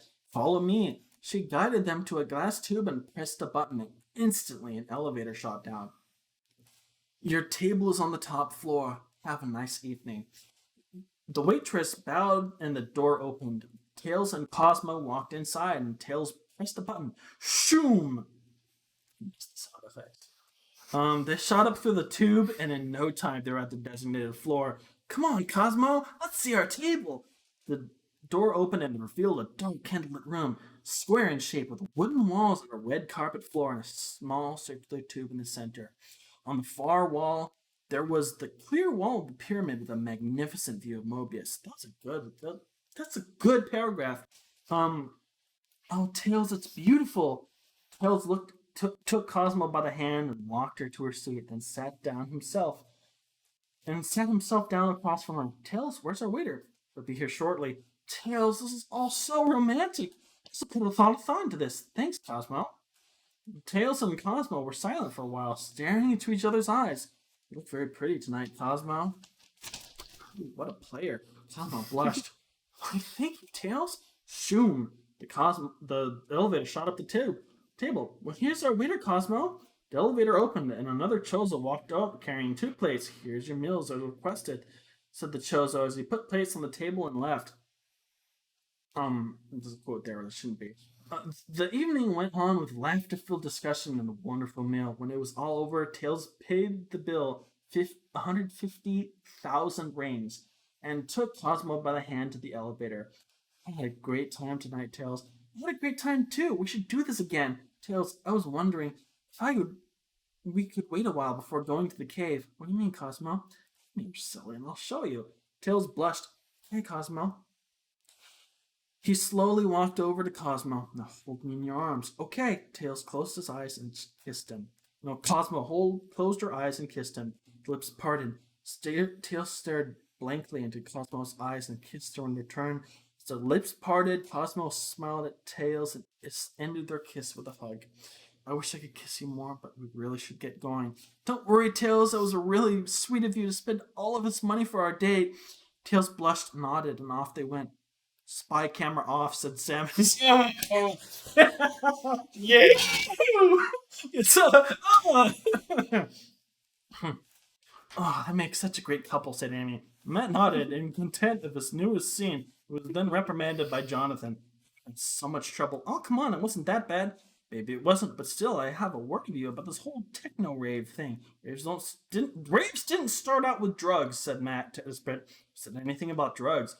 I was talking about how you paid 5,000 rings just to rent out all of the equipment. I love drugs, Shadow shouted with glee. Shadow, are you still wearing the one ring you stole from Gollum's melting corpse? Rouge gasped. The ring was destroyed, remember? Besides, it just went through dark magical objects rehab. Where the fuck did this one ring come from? Matt and Jonathan stood dumbfounded. Huh? Oh, sorry, we were practicing for a skit we're performing for the party. He's not actually on. Yeah, can you imagine Shadow on ecstasy? Knuckles laughed, who was then scolded by Vanilla. Meanwhile, Tails and Cosmo were walking to the portal to the cave. It was a calm night in the golden sanctuary, and the couple blushed silently. Cosmo? Tails asked in a hushed whisper. Yes, Tails. Did you see your family up in heaven? Yes, they're all very happy with what I did. And another thing. Cosmo turned her head towards Tails. They gave me permission to marry you, Tails. Tails went wide-eyed and blushed. It's like our future selves, Tails muttered. The Metarex were sorrowful of the damage they caused, and they're currently doing charity work. They chuckled, amazed by the irony. They came to a stop when they found a large port ring. It's like I became a different writer. I don't know what happened, but this is a different story from what was in the beginning. They chuckled, amazed by irony. Puberty kicked in. They came to a stop when they found a large portal ring. It was golden and spinning, and was large enough to walk through. Happily, they jumped in the ring and found themselves in front of their bunk. Now, everybody, here comes our favorite fox, Tails and his girlfriend Cosmo. A voice blared. Here you go. All right. They turned around to find themselves surrounded by their fellow video game characters. Almost forgot about them. Once turned to crystal, now they were restored to their original forms by Black and the other Chozo. Surrounding them was Pac-Man, dancing with Mrs. Pac-Man, Kirby, the Prince of Persia, and the war god Kratos, surrounded by the entire cast of Rumble Roses. I swear you don't know who any of those characters are. At the time anyway.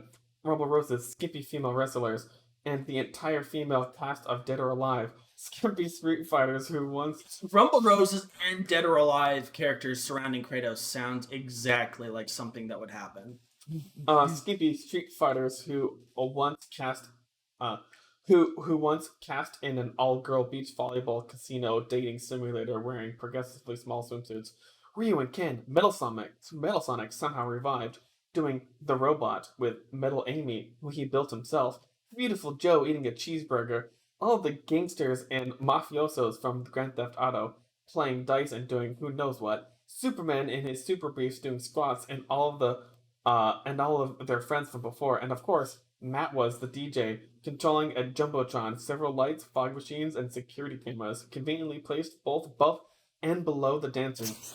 He was playing a light-speed Uber techno and all of that kinky rap stuff that you hear at nightclubs. And also, what the fuck happened to fucking like Nuke and Diablo? They're coming. Are they still coming? They're still coming, buddy. Okay. We're on the home stretch here, buddy. Mhm. Cosmo grabbed Tails by the hand. Come on, Tails. Let's go find the others. Pushing their way through the crowd, they made their way towards the center of the room where Matt was on the mixtapes and met up with the others. Hey, Tails, said Jonathan.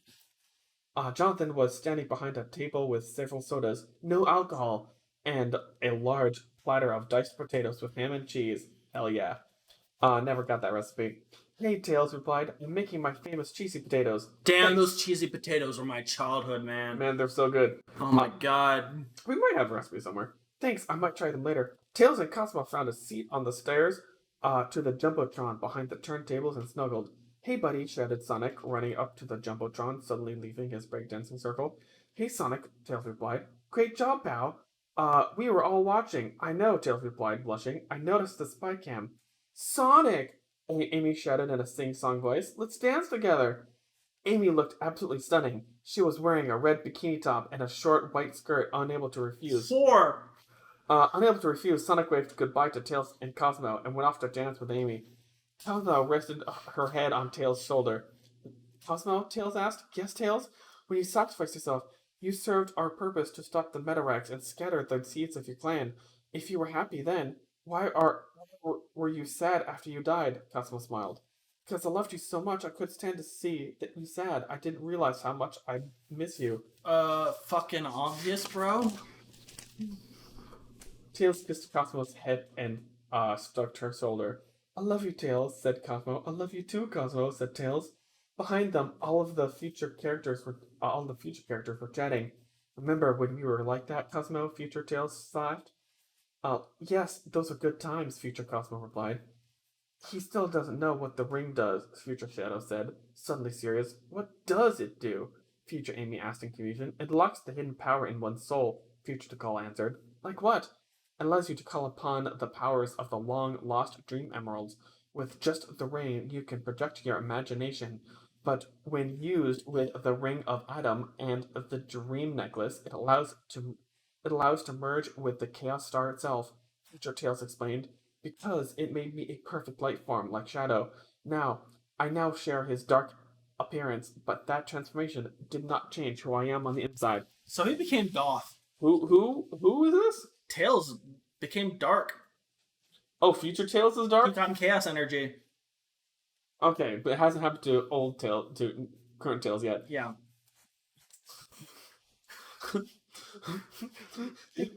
and I still loved you all the time. All the same, Cosmo replied in a sing-song voice, nuzzling his shoulder. Tails, Nuzzles you, ooh woo. Nuzzles your necky wecky. we have like 30 minutes to go. Come on.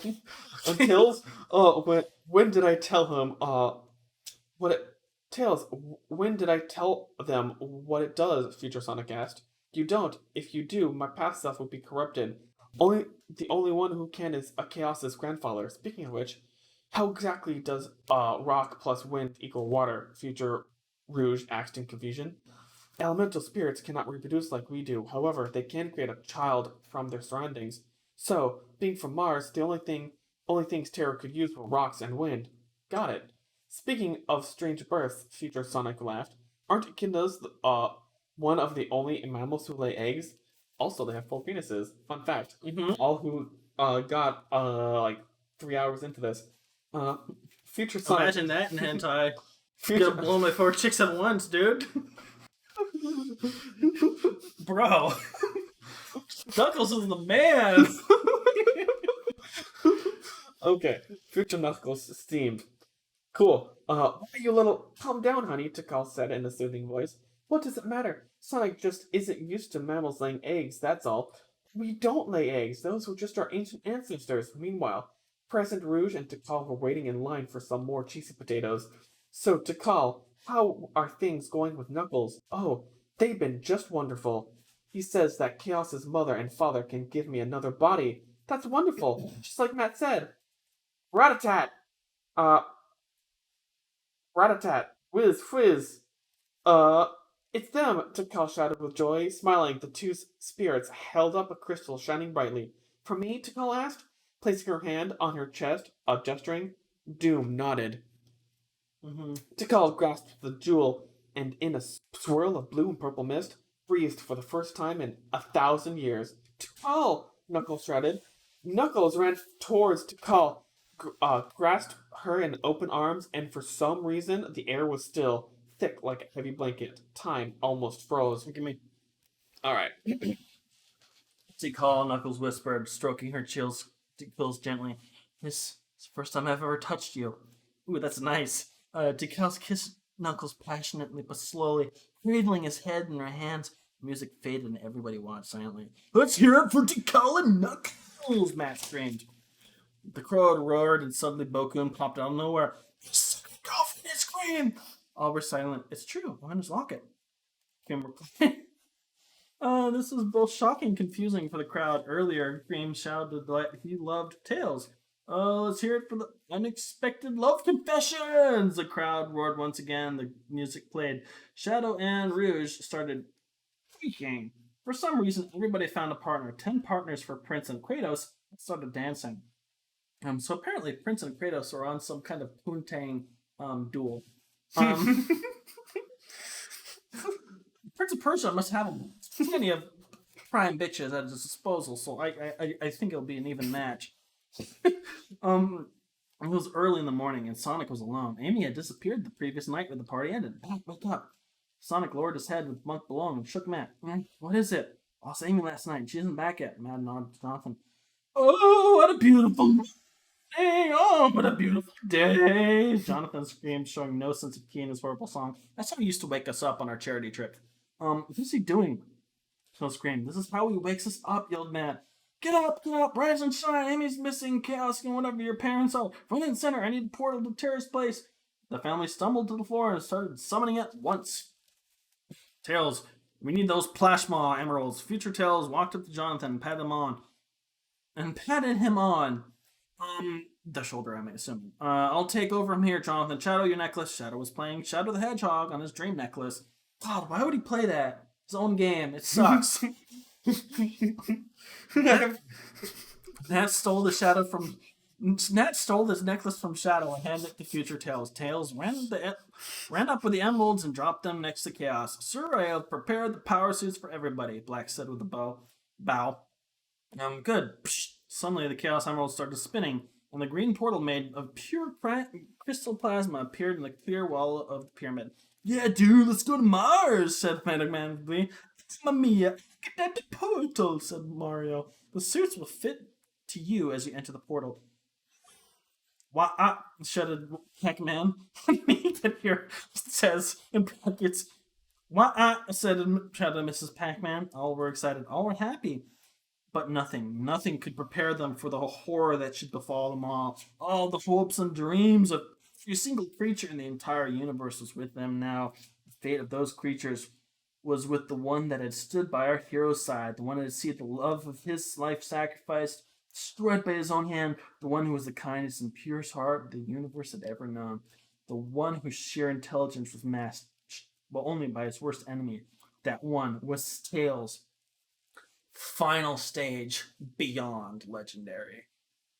Bro, if you made it this far, Beautiful. if you made it this far, first of all, what the fuck are you doing with your life? Get a job. Second of all, this is going to be great. 4.5 hours of terrible Sonic action fiction. It's good. Okay. Well, no, plus the first episode. Mm-hmm. Yeah.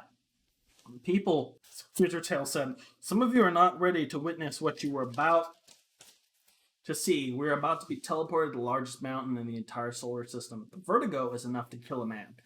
Tails, are you sure you're ready? Future Shadow whispered, tears streaming down his face. If you go now, there's no turning back. You might die a death beyond death with no chance of revival. Tails looked calm. I don't want to see you lose, Tails, Cosmo said, too scared to even move. Even I don't care if I die, as long as I save my friends. This is bigger than that. If you fail, the entire universe you know will be destroyed. That's what it takes. I love you, Tails, Cosmo wept. I love you too, Cosmo, Tails said silently. The couple grasped each other, tears streaming. The group entered the portal. Ready, Cosmo? Ready, Tails. Holding hands, the couple entered the portal. Instantly, there was a swirling mass of light around them. The antimatter formed a sphere. Did you say the antimatter? And the antimatter formed a sphere around them, forming a tunnel. Chaos and Cosmo hurled through space through a bubble rather similar to the pinched-off holes in cheese as they were traveling through the hole in space-time itself. And a light wave similar to a sonic boom. He broke the light spectrum. You know, there's a sonic boom, there's a light boom. Is this the sonic rain from fucking Sonic rain? Hey, this is way before that ever existed. Yeah, I know, but this is the best explanation. Yeah, this is like ahead of its time, ironically. Sonic boom. The couple found themselves standing at the edge of the crater, the size of a moon. Okay, people, black, blue, red, pink are passing out speed boosters again. There are a lot of chaos energy deposit crystals here, so be careful not to run into any. That won't be pretty. Cream cheese, there are chaos and burst chow here that you can control. And this crater, you'll become a grand spirit that depicts your personality. Ready, guys? Sonic shouted. The crowd nodded. Let's go! Tails was first to start. Eternity Crater, Stage 4. Alright. Eternity Crater, Stage 4. Ready? Begin. Tails was blasting through the course at the speed of sound. Sonic appeared right next to him. Ready, buddy? Let's do this. At Mach 5, they blasted through 25 loops and 30 corkscrews. Suddenly, spikes were bursting out of the crater and were trailing fast. Tails grabbed Sonic by the hand and burst into the air. The spikes followed, larger than skyscrapers, and shot waves of energy larger than mountains. Tails and Sonic burst into a searing nosedive, spinning and flipping at 25 miles per second. But that wasn't the end. When they saw an emerald the size of Rhode Island, weird explanation, and they were headed for it fast. I'll get it, guys, said Shadow, appearing from behind them. Shadow flung his feet forward and cranked up his fire shoes full blast. 3, they were getting closer. 2, almost there. 1, inches away. 0. In a burst of flames, Sonic, Shadow, and Tails slid across the top of the emerald until they came to a complete stop. Yeah, we did it, Tails cheered. But Sonic and Shadow didn't say anything. Tails spun around to see the course behind them, but all of that was an empty crater, with their friends racing through it, floating in midair. What? What's going on? Sonic guttered. That's what I've been wondering this whole fucking time. It was all a test. Terror. He must be testing all of us to see if we are truly ready to face Team Robotnik. A voice appeared, silent but potent, as if it was spoken from the depths of eternity. I see you have discovered my intentions, but I'm afraid I was not preparing you for Robotnik. You see, they are already here. I am taking refuge from the horror they were forced to create. Tails' ears pricked, his fur stood on end. You do not have to see the rest. I shall fast forward this. In a half-second, a burst of white light, each of one of their friends reached the Supreme Emerald. You may enter. The group stood in bewilderment, standing at the center of the Supreme Emerald. In the center was a hall of blood-red flame, the orb slowly spinning, stretched into a portal. Tails watched as the others stepped into the portal one by one, with Cosmo by his side. Think it's safe, Cosmo? Sure, why wouldn't it be? I just have a bad feeling, like someone's watching me. Finally, the couple stepped through the portal. 10 seconds later, deep in the dead core of Mars, the gang found themselves in a large cavern. Tails, this way, shouted Sonic, but it was too dark to see. Can't see you, Sonic. Use the ring. Use the ring, young one. The ring? You mean the Chozodian one? It is not Chozodian. I made it for them. Search your soul. If you are truly the chosen one, she'll give you whatever you wish. Tails, confused, took a deep breath and closed his eyes. Ring, help me, thought Tails. In his mind's eye, images of the 7 dream emeralds, swirling in shining mist, came before him. Swirling, the image panned out until... The ring, Tails cried. The dream emeralds, their spirit, it's like the ring. Tails flung his eyes open to see that the ring had produced a flashlight hovering above it. Oh, that's anticlimactic. Grabbing the flashlight, Tails lit the way, and the couple walked silently through the dark tunnel. Cosmo shivered.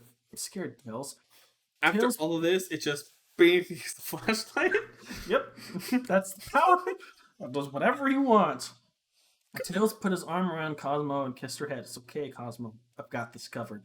Tails closed his eyes. Once the swirling started, Tails imagined a bright white force field. Again, he opened his eyes, and that same force field was surrounding them. See? It's okay. Tails saw, and Tails and Cosmo saw a bright light. They continued forward, and the light grew wider and wider until, whoa, look, Cosmo! Right in front of them was a room filled with sharp, flame-shaped chaos energy deposits. The floor was made of shining bloodstone, a gem that resembles ruby that the ancient Romans wore to protect them from bleeding and injuries. And the ceiling was a gigantic geode with crystals of all varieties, shining like various stars in the sky. The geode was at least 300 miles in circumference. Tails, future Amy cheered. I knew you could do it. Tails stepped into the room to find all of his friends are waiting for him. Future Amy, you guys knew? Of course. Future Shadow muttered. We saw it before. Tails stared around the room in awe. Okay. Tails stared around the room in awe. This room, it's amazing. A true work of art. Such imagery, such symbolism. Terror must have taken astounding care in making it. Tails sighed in awe. Oh yeah, Terror. Where is he, by the way? Squawk, grok, said a voice. To Tails' surprise, Ridley, Dr. Eggman, M. Bison, Larry the Grunt, Ganondorf, Inky, Pinky, Winky, and Sue were standing in the room with the others. This side note, I was just remembering the Pac-Man Christmas special. I remember one day during youth group, we were talking about our favorite Christmas specials, and I brought up that one, and no one believed me that it existed. Yep, that sounds right. It does exist. Look it up. Mm-hmm. Tails looked horrified. Sonic was ready to stop Tails if he tried to attack. But then Tails did something nobody would expect. I see. Was it milk with 2 shots of tequila? I see that. I see that you've come. Sonic Uncensored. See that you've come as planned. Tails commented calmly. Yes, I have, replied Dr. Eggman. And I brought with me the president. That is the handle we've agreed on, right? Yes, I believe we can call him by his real name now. Agreed. Come out, Link. Ridley opened up his wings to reveal a teenager that closely resembled an elf. Why the fuck is Link president? She's president, bro. Okay, sure. He wore a green elfin hat and the usual attire of an elf. But whether or not he was an elf, Matthew was not certain. He had obtained the Master Sword, the Ocarina of Time, and had a blue orb with wings, a fairy, as his companion. But none of this could compare to the ultimate power that he had obtained. The power was the Triforce. The Triforce resembles a white triangle with a small upside-down triangle inside it. Okay, we all know what the Triforce is. Matthew, unfortunately, had very little knowledge about the Triforce, or anything from Legend of Zelda for that matter. What he did know, however, was that it was so powerful that it had to be separated into 3 white triangles. They're more like yellow and gold. And handed out to the 3 main characters for safekeeping. Master Chief walked up to Link and patted him on the back. I have no idea what's going on, but somehow Cortana, the Chief's AI computer, which has only come up in the story now, appearance resembles a Tron-like wireframe.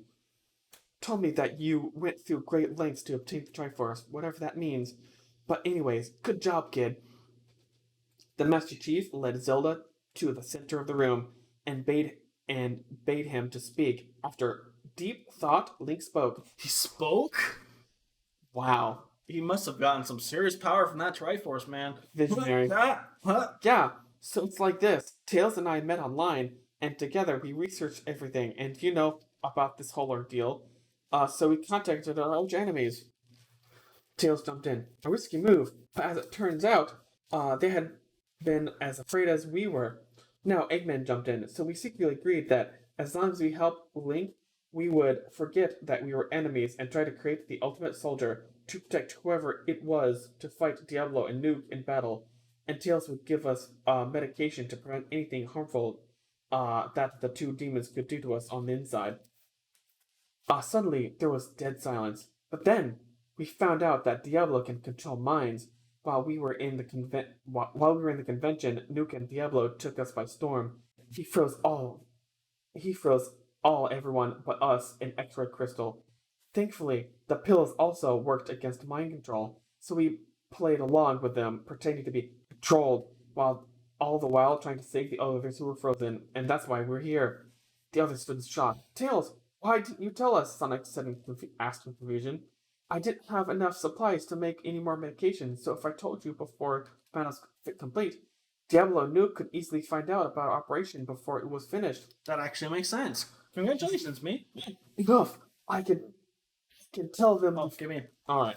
Maybe. Enough! I can tell them the rest. There was a flash of light. As the light died down, all Tails could see was a creature. The creature was in the likeness of Chaos, but instead of a bubble-like appearance, it was wrinkled with rippling flame. The creature appeared to be made of fire, but instead his flames were dark, blood red instead of light. Instead of light that created fire, it created a smoke-like darkness with traces of stars. On top of his head, star smoke. On the top of his head was a large crown of flame-like horns made of pitch-black obsidian-like chaos energy deposits. However menacing or frightening this creature may be, Tails could tell this creature was as old as the universe, and his soul was so pure that it literally had a heart of pure gold. Well, he could tell that just by looking at it. Well, he must be 300 IQ then. Yeah. 300 IQ. 189 IQ. Matt, don't lie. The creature made itself a cane of the strongest obsidian, beckoned for everyone to form a circle with a single snap. All understood. The creature stared into Tails' eyes, and Tails could see in the reflection of his eyes the Big Bang, the creation of the universe. Let me introduce myself, The creature uttered. His words were the shadow creeping from the depths of his soul. I am Terra, the soul of the Chaos Star, and the one who was appointed Tikal as the first guardian of the Chaos. For some reason, Tikal thinks me as cute. Just to clear that up. Cream and cheese cowered in fear. Oh, you must be Cream. You have a very bright future ahead of you, young girl, and someday your child will all have S ranks and become silver. I played a lot of the Chow races growing up, so whatever. Not Silver the Hedgehog. Big difference. Big difference. This didn't exist yet. Cream was relieved a little by this somehow and giggled. What a cute child. Now down to business. Your friend Amy Rose has been captured for a sacrifice. What you think you know about the events to come has all been a lie. The sacrifice shall only be a success when it is performed by Nucablo, the wretched necromancer of death and destruction. Nucablo. What's up with the sacrifice? Knuckles asked in confusion. I am disappointed. I was sure I had told your ancestors what it was for. All was silent. Knuckles' pupils dilated. His skin tightened into goosebumps. Started to bleed slightly. Tikal, future versions showed similar symptoms. Sonic nudged the Knuckles' side. Knuckles, speak to me. What's going on? A hedgehog in pink shall come, an incarnation of love itself. She shall devote herself to half of the legendary hero Sonic. Upon the planetary alignment, the two evils shall come to destroy her soul, destroying all love and hope, obliterating the Chaos Star. Knuckles muttered, God, Knuckles, Sonic whispered, erasing all planes of existence, real and imaginary, all of the threads of the string theory, all except one, the most evil of them all, the thread and plane that concerns hell. And together they shall expand their empire and restart time itself, and only the great companion, the legendary two-tailed fox, due to time constraints of the legendaries, will merge with our sacred guardian, Terror, and with the blessings from his love and his friends, he shall ultimately choose the fate of time itself. And Knuckles and the other echidna snapped out of their shock-induced trance. After hearing this, Tails was shocked. Yes, that is what was foretold. Tails went wide-eyed. Sonic put his hand on his shoulder. You ready, pal? Suddenly Tails' look of shock turned to a look of courage. Yeah, more than ever. Good young one, come. All were silent. The geodes dimmed as if they were too silent with anticipation. Tails and Cosmo walked to the center of the room. Cosmo squeezed Tails' arm and shivered. I love you, Tails, she whispered. Tails turned to her and smiled. I love you too, Cosmo. Tails, his eyes lit up like the rising sun. Her eyes glittering like a silent moon. Okay. Are you ready, child? Yeah, said Tails. Good, everybody form a circle. The group gathered around the couple. Young one, you may make preparations before our journey. Tails pressed some buttons on his watch and a small plant came out. Cosmo, just in case I don't make it back, I'd like you to have this. Cosmo went wide-eyed. Tails, you will come back. You fooled yourself. Just because he's here doesn't mean he's from our future. Tears welled up in Cosmo's eyes and streamed down her face. Child, our future children, will they ever? How will I have a baby fox if you? Tails smiled and blushed. Special Cosmo, you compared children and seeds. Don't worry. Even if I die, even if it all goes away, nothing can destroy the power of love. Holy shit, bro. Cosmo cradled her child in her arms and thought. Soon she walked over to her future self and offered her child to her. Don't worry, you don't have to give it to me. I already have one, remembered? And won't bud until you're ready. But if Tails dies, I'll go with him. Shadow was unshocked. Enough, Shadow. Bring the necklace and the fist of Adam. Shadow walked to the center of the circle and put them on Tails. Suddenly, all was a blur. Terror transformed into several balls of fire, and one by one shot itself at Tails. Before he knew it, Tails' fur was burnt black and had red streaks on his tails. Sonic ran over to his transformed friend. Oh, Tails, you look amazing. Tails had a proud smirk on his face. Thanks, Sonic. Tails ran over to Tails and kissed him with a look of pride. As long as you're my boyfriend, I don't care how you look. Go save Amy. Spark, spark. The crowds fell silent in confusion. Right next to Tails was a pink creature made of pink plasma. Chaos had huge hearts in his eyes. Ooh. Chaos has a girlfriend. Did you make Chaos a girlfriend? Yep, it's made of electricity.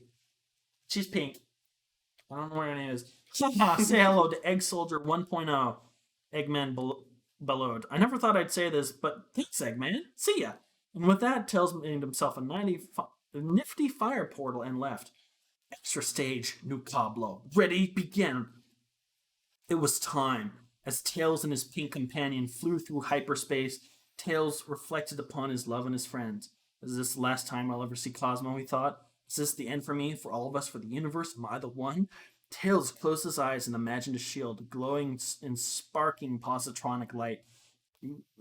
His shield that'll protect his friend, a shield that'll protect his friends. If he died, at least it would be safer to rebuild their universe. Suddenly, he felt a warm hand pat him on the back. As Tails looked to the side, he saw Egg Soldier 1.0 staring at him. Feelings swirled around him. Feelings of love, of fear, of horror, of hope. Do it for her, she said, projecting her thoughts. Tails understood and nodded. All of a sudden, an image of a sea of ever-changing color appeared in the distance. That's the place. You ready? Egg Soldier 1.0 nodded. In the swirl of red fire and pink plasma, Tails and Egg Soldier 1.0 blasted through hyperspace in a burst through the barrier. It was cold and hard on the other side. Two figures stood in front of them, a prominent shadow in the dancing color and light. I see you have come to try and stop us, said a voice, cold and smug. Come now, brother. Do they really think they can stop us? Said another. Tails looked serious. Give us the girl. Ha ha ha. What's what, you puny fox? Look at my coat. It's not dry and hard. It has fur. You know what that means? Tails went wide-eyed. What have you done to her? Well now, looks like the tailed one has changed since I last saw him. Hey boy, is there terror inside you? Yeah, got a problem with that? Nuke spun around and shifted out of existence. In a mere second he was behind Tails, Amy's blood dripping down his neck. Nuke whispered into his ear. Hear this now, boy. You have no chance of stopping us. You and your friend here will be exterminated like the rodents you are. Nuke's breath sent chills down Tails' spine. Tails slowly turned his head and stared at Nuke straight in the eye. He saw his foes, his eyes black with deep red pupils. On his forehead was a disfiguring scar, the number 666. He had fangs like a vampire, and he had a forked tongue. You sure about that, demon? The split sail. Tails' arm burst through Nuke's chest with a spurting black blood. Yeah, what have you done to me? Nuke screamed. I just shoved my hand through your chest, idiot. Halo blast! Tails snapped his figure in a mere terrasecond. A blast of energy equivalent to 12 supernovas coursed through Nuke's vein. Brother! Diablo blasted through space and extended his claws, but Tails was too fast for him. Tails spun around, tearing through Nuke, snapped his fingers 12 times, and smashed the super atoms together. Fusion blaster! Diablo's horns melted off, and it was turned to ash. In an explosion of red, the remains of Nuke and Diablo, a single figure appeared. The figure himself was a hedgehog made of blood with eyes of pure darkness. You want to read this? All right. I see you are stronger than we would have imagined. Let's do this, Egg Soldier 1.0. You go into the Chaos Star and find Amy. Egg Soldier nodded and vanished. Tails meets eyes with Nucablo. You ready? Ready as ever, mortal. Nucablo swung at Tails, sending him smashing through an asteroid field. Tails blasted back and sent a supernova straight at him. Nucablo simply tossed it aside, prepare to die. Nucablo blasted at Tails and sent him punches so fast that they disappeared from the visible spectrum. Tails flew in recoil and crashed through several planets. Nucablo swiped his hands and sent a wave of energy, but Tails appeared behind him and sent him a spirit bomb to his head at point-blank range. Nucablo spun around and smashed his head. Tails dodged and gave him a screaming uppercut and sent him flying. Tails gave chase and sent him a super Kamehameha to the chest. Nucablo twisted out of reality, sideswiped Tails. Tails coughed up blood and elbowed Nucablo. Nucablo kicked Tails and beat him until his fur was soaking in blood. Ha ha! Like that, Fox? Tails heard screaming. His friends were watching. You know what, Nucablo? I have something you'll never have. Oh yeah? And what's that? The love of a beautiful girl and an endless supply of 1,000 caliber shells. Yes! Tails spun around with a huge arm cannon attached to his arm. Die, you filthy devil! Tails pulled the trigger and blew Nucablo's arm off. Fuck yeah. We are so close to the end, guys. Yeah, man. Just keep listening. Nucablo shuddered and slumped over. The pain! Nucablo screamed until his voice went hoarse. Almost like mine. Tails went to pull the trigger again and stopped. Tails felt a rush of guilt. He was just like his foe. Suddenly, he heard Terra's voice in his head. Do it, Tails. It's his fate. I can't. Oh God, his arm. What have I done? Tails, one. Do it. Destroy me. Nucablo grinned. Kill him. Tails, do it now. No, I won't do it. Nuke spun around and slashed at Tails' head. Tails felt lightheaded and felt hot blood trickle down his face. Not like me. Hey, Puny Fox. Puny Fox, I knew that you were too stupid to pull it off. Tails felt fuzzy and threw up. Die! Matt, Jonathan, help me, my friends. Tails felt his head twinge, and instantly his wound was gone. I see you need assistance, Tailed One. Sister, how nice of you to join us. Now you two can die together. Tails, get behind me! Tails looked up and stared Aurora straight in the face. Okay, I see this. This is your fight. Tails rose up to face Nucablo. Time to die, Tails. Nucablo swung at Tails. Tails simply reached up and grabbed Nucablo's fist, like it was nothing. What? Tails had a smirk on his face. Nucablo, all my life I have been waiting for someone like Osmo. She was a nice girl. When I had to destroy her, I was crushed. But you know what I realize now? Because I destroyed her, the seeds of her clan were scattered throughout the universe. Thanks to you, I now have her again. If it weren't for you, I might never have gotten this far. But when it all comes down, there'll always be wars and hate and violence. Pure white fire was pouring out of Tails' pores. And without you, the universe would be pretty much the same. But there's one thing I understand now. Out of all of your smugness and rage, there's one thing you'll never understand. Love. Without love, nothing would exist. Without love, a person is just a shell of hate. But you aren't a shell. Lucablo had a look of fear on his face. It's because your love is a love of death and destruction. You kill, therefore you are. Can I just mention how amazing this is? Killing is what gives you a reason to exist. The white flames were spreading out, growing bigger and more powerful. And with what may be my last and final breath, I shall reveal to you the true meaning of love. Love at its strongest. Whether or not our battle has been bloody, whether or not I die, one thing shall always be the same. Tails' face looked so serious that it would kill a man. Love will always triumph over hate. Goodbye, demon. Tails slowly placed his hand on Nakablo's head. The white flames seemed to follow into Nakablo, like he was breathing them in. Good riddance. And good riddance. Suddenly, there was an explosion that shook the heavens, and an explosion that destroyed nothing, but healed and cleansed everything. An explosion that, for 10 seconds, the entire universe and all of its being knew the true meaning of peace. And when it was over, 3 figures appeared shimmering. Nucablo appeared stunned. He looked at his arm. It was back. Tails had out his hand. Why did you? Some things are more important than destruction. Nucablo took Tails' hand and Tails pulled him up. Nucablo had a surprised look in his eyes. Never in my life have I seen such mercy. Such mercy. I thought I was dead, Tails chuckled. The best way to get rid of an enemy, Tails patted Nucablo on the back, is to make a friend. Oh. Nucablo slumped over and started bawling on Tails' shoulder. What a bitch! What a bitch! He just totally owned him! There was a bright sunny day. Nuke and Diablo, now separated, went back home with her sister. Tails and the gang were walking down the stairs of the pyramid to their ships. Man, I didn't even know how to use our giant robot. I didn't even have to use our giant robot. Tails chuckled. Tails, said Cosmo, running towards him. Tails grabbed Cosmo and kissed her. I love you, Tails, Cosmo said, nuzzling her head on the chest. Tails kissed her on the cheek and caressed her hair. Hey, Cosmo, you want to, sleep next to you? Sure. Meanwhile, Sonic and Amy were holding hands, adoring how cute their friends were together. Oh, aren't they cute together, Sonic? Sonic stared off into space. What you thinking, Sonic? Well, since everyone has to share a room with their partner, Tails' new rule to prevent cheating. I just so like him. I was wondering. Tails, Amy chuckled. Of course I'll sleep with you, silly. We've done it before. Matt hit himself in the face. Man, Jonathan, this story keeps getting more and more inappropriate. Jonathan patted him on the back. It's okay, brother. It's your story. You apostrophe R-E. That's not good. Matt smiled. Glad how it turned out. I've been working on it for a year. Hey, Matt. Yeah? When do we leave? How about next week? Sure thing.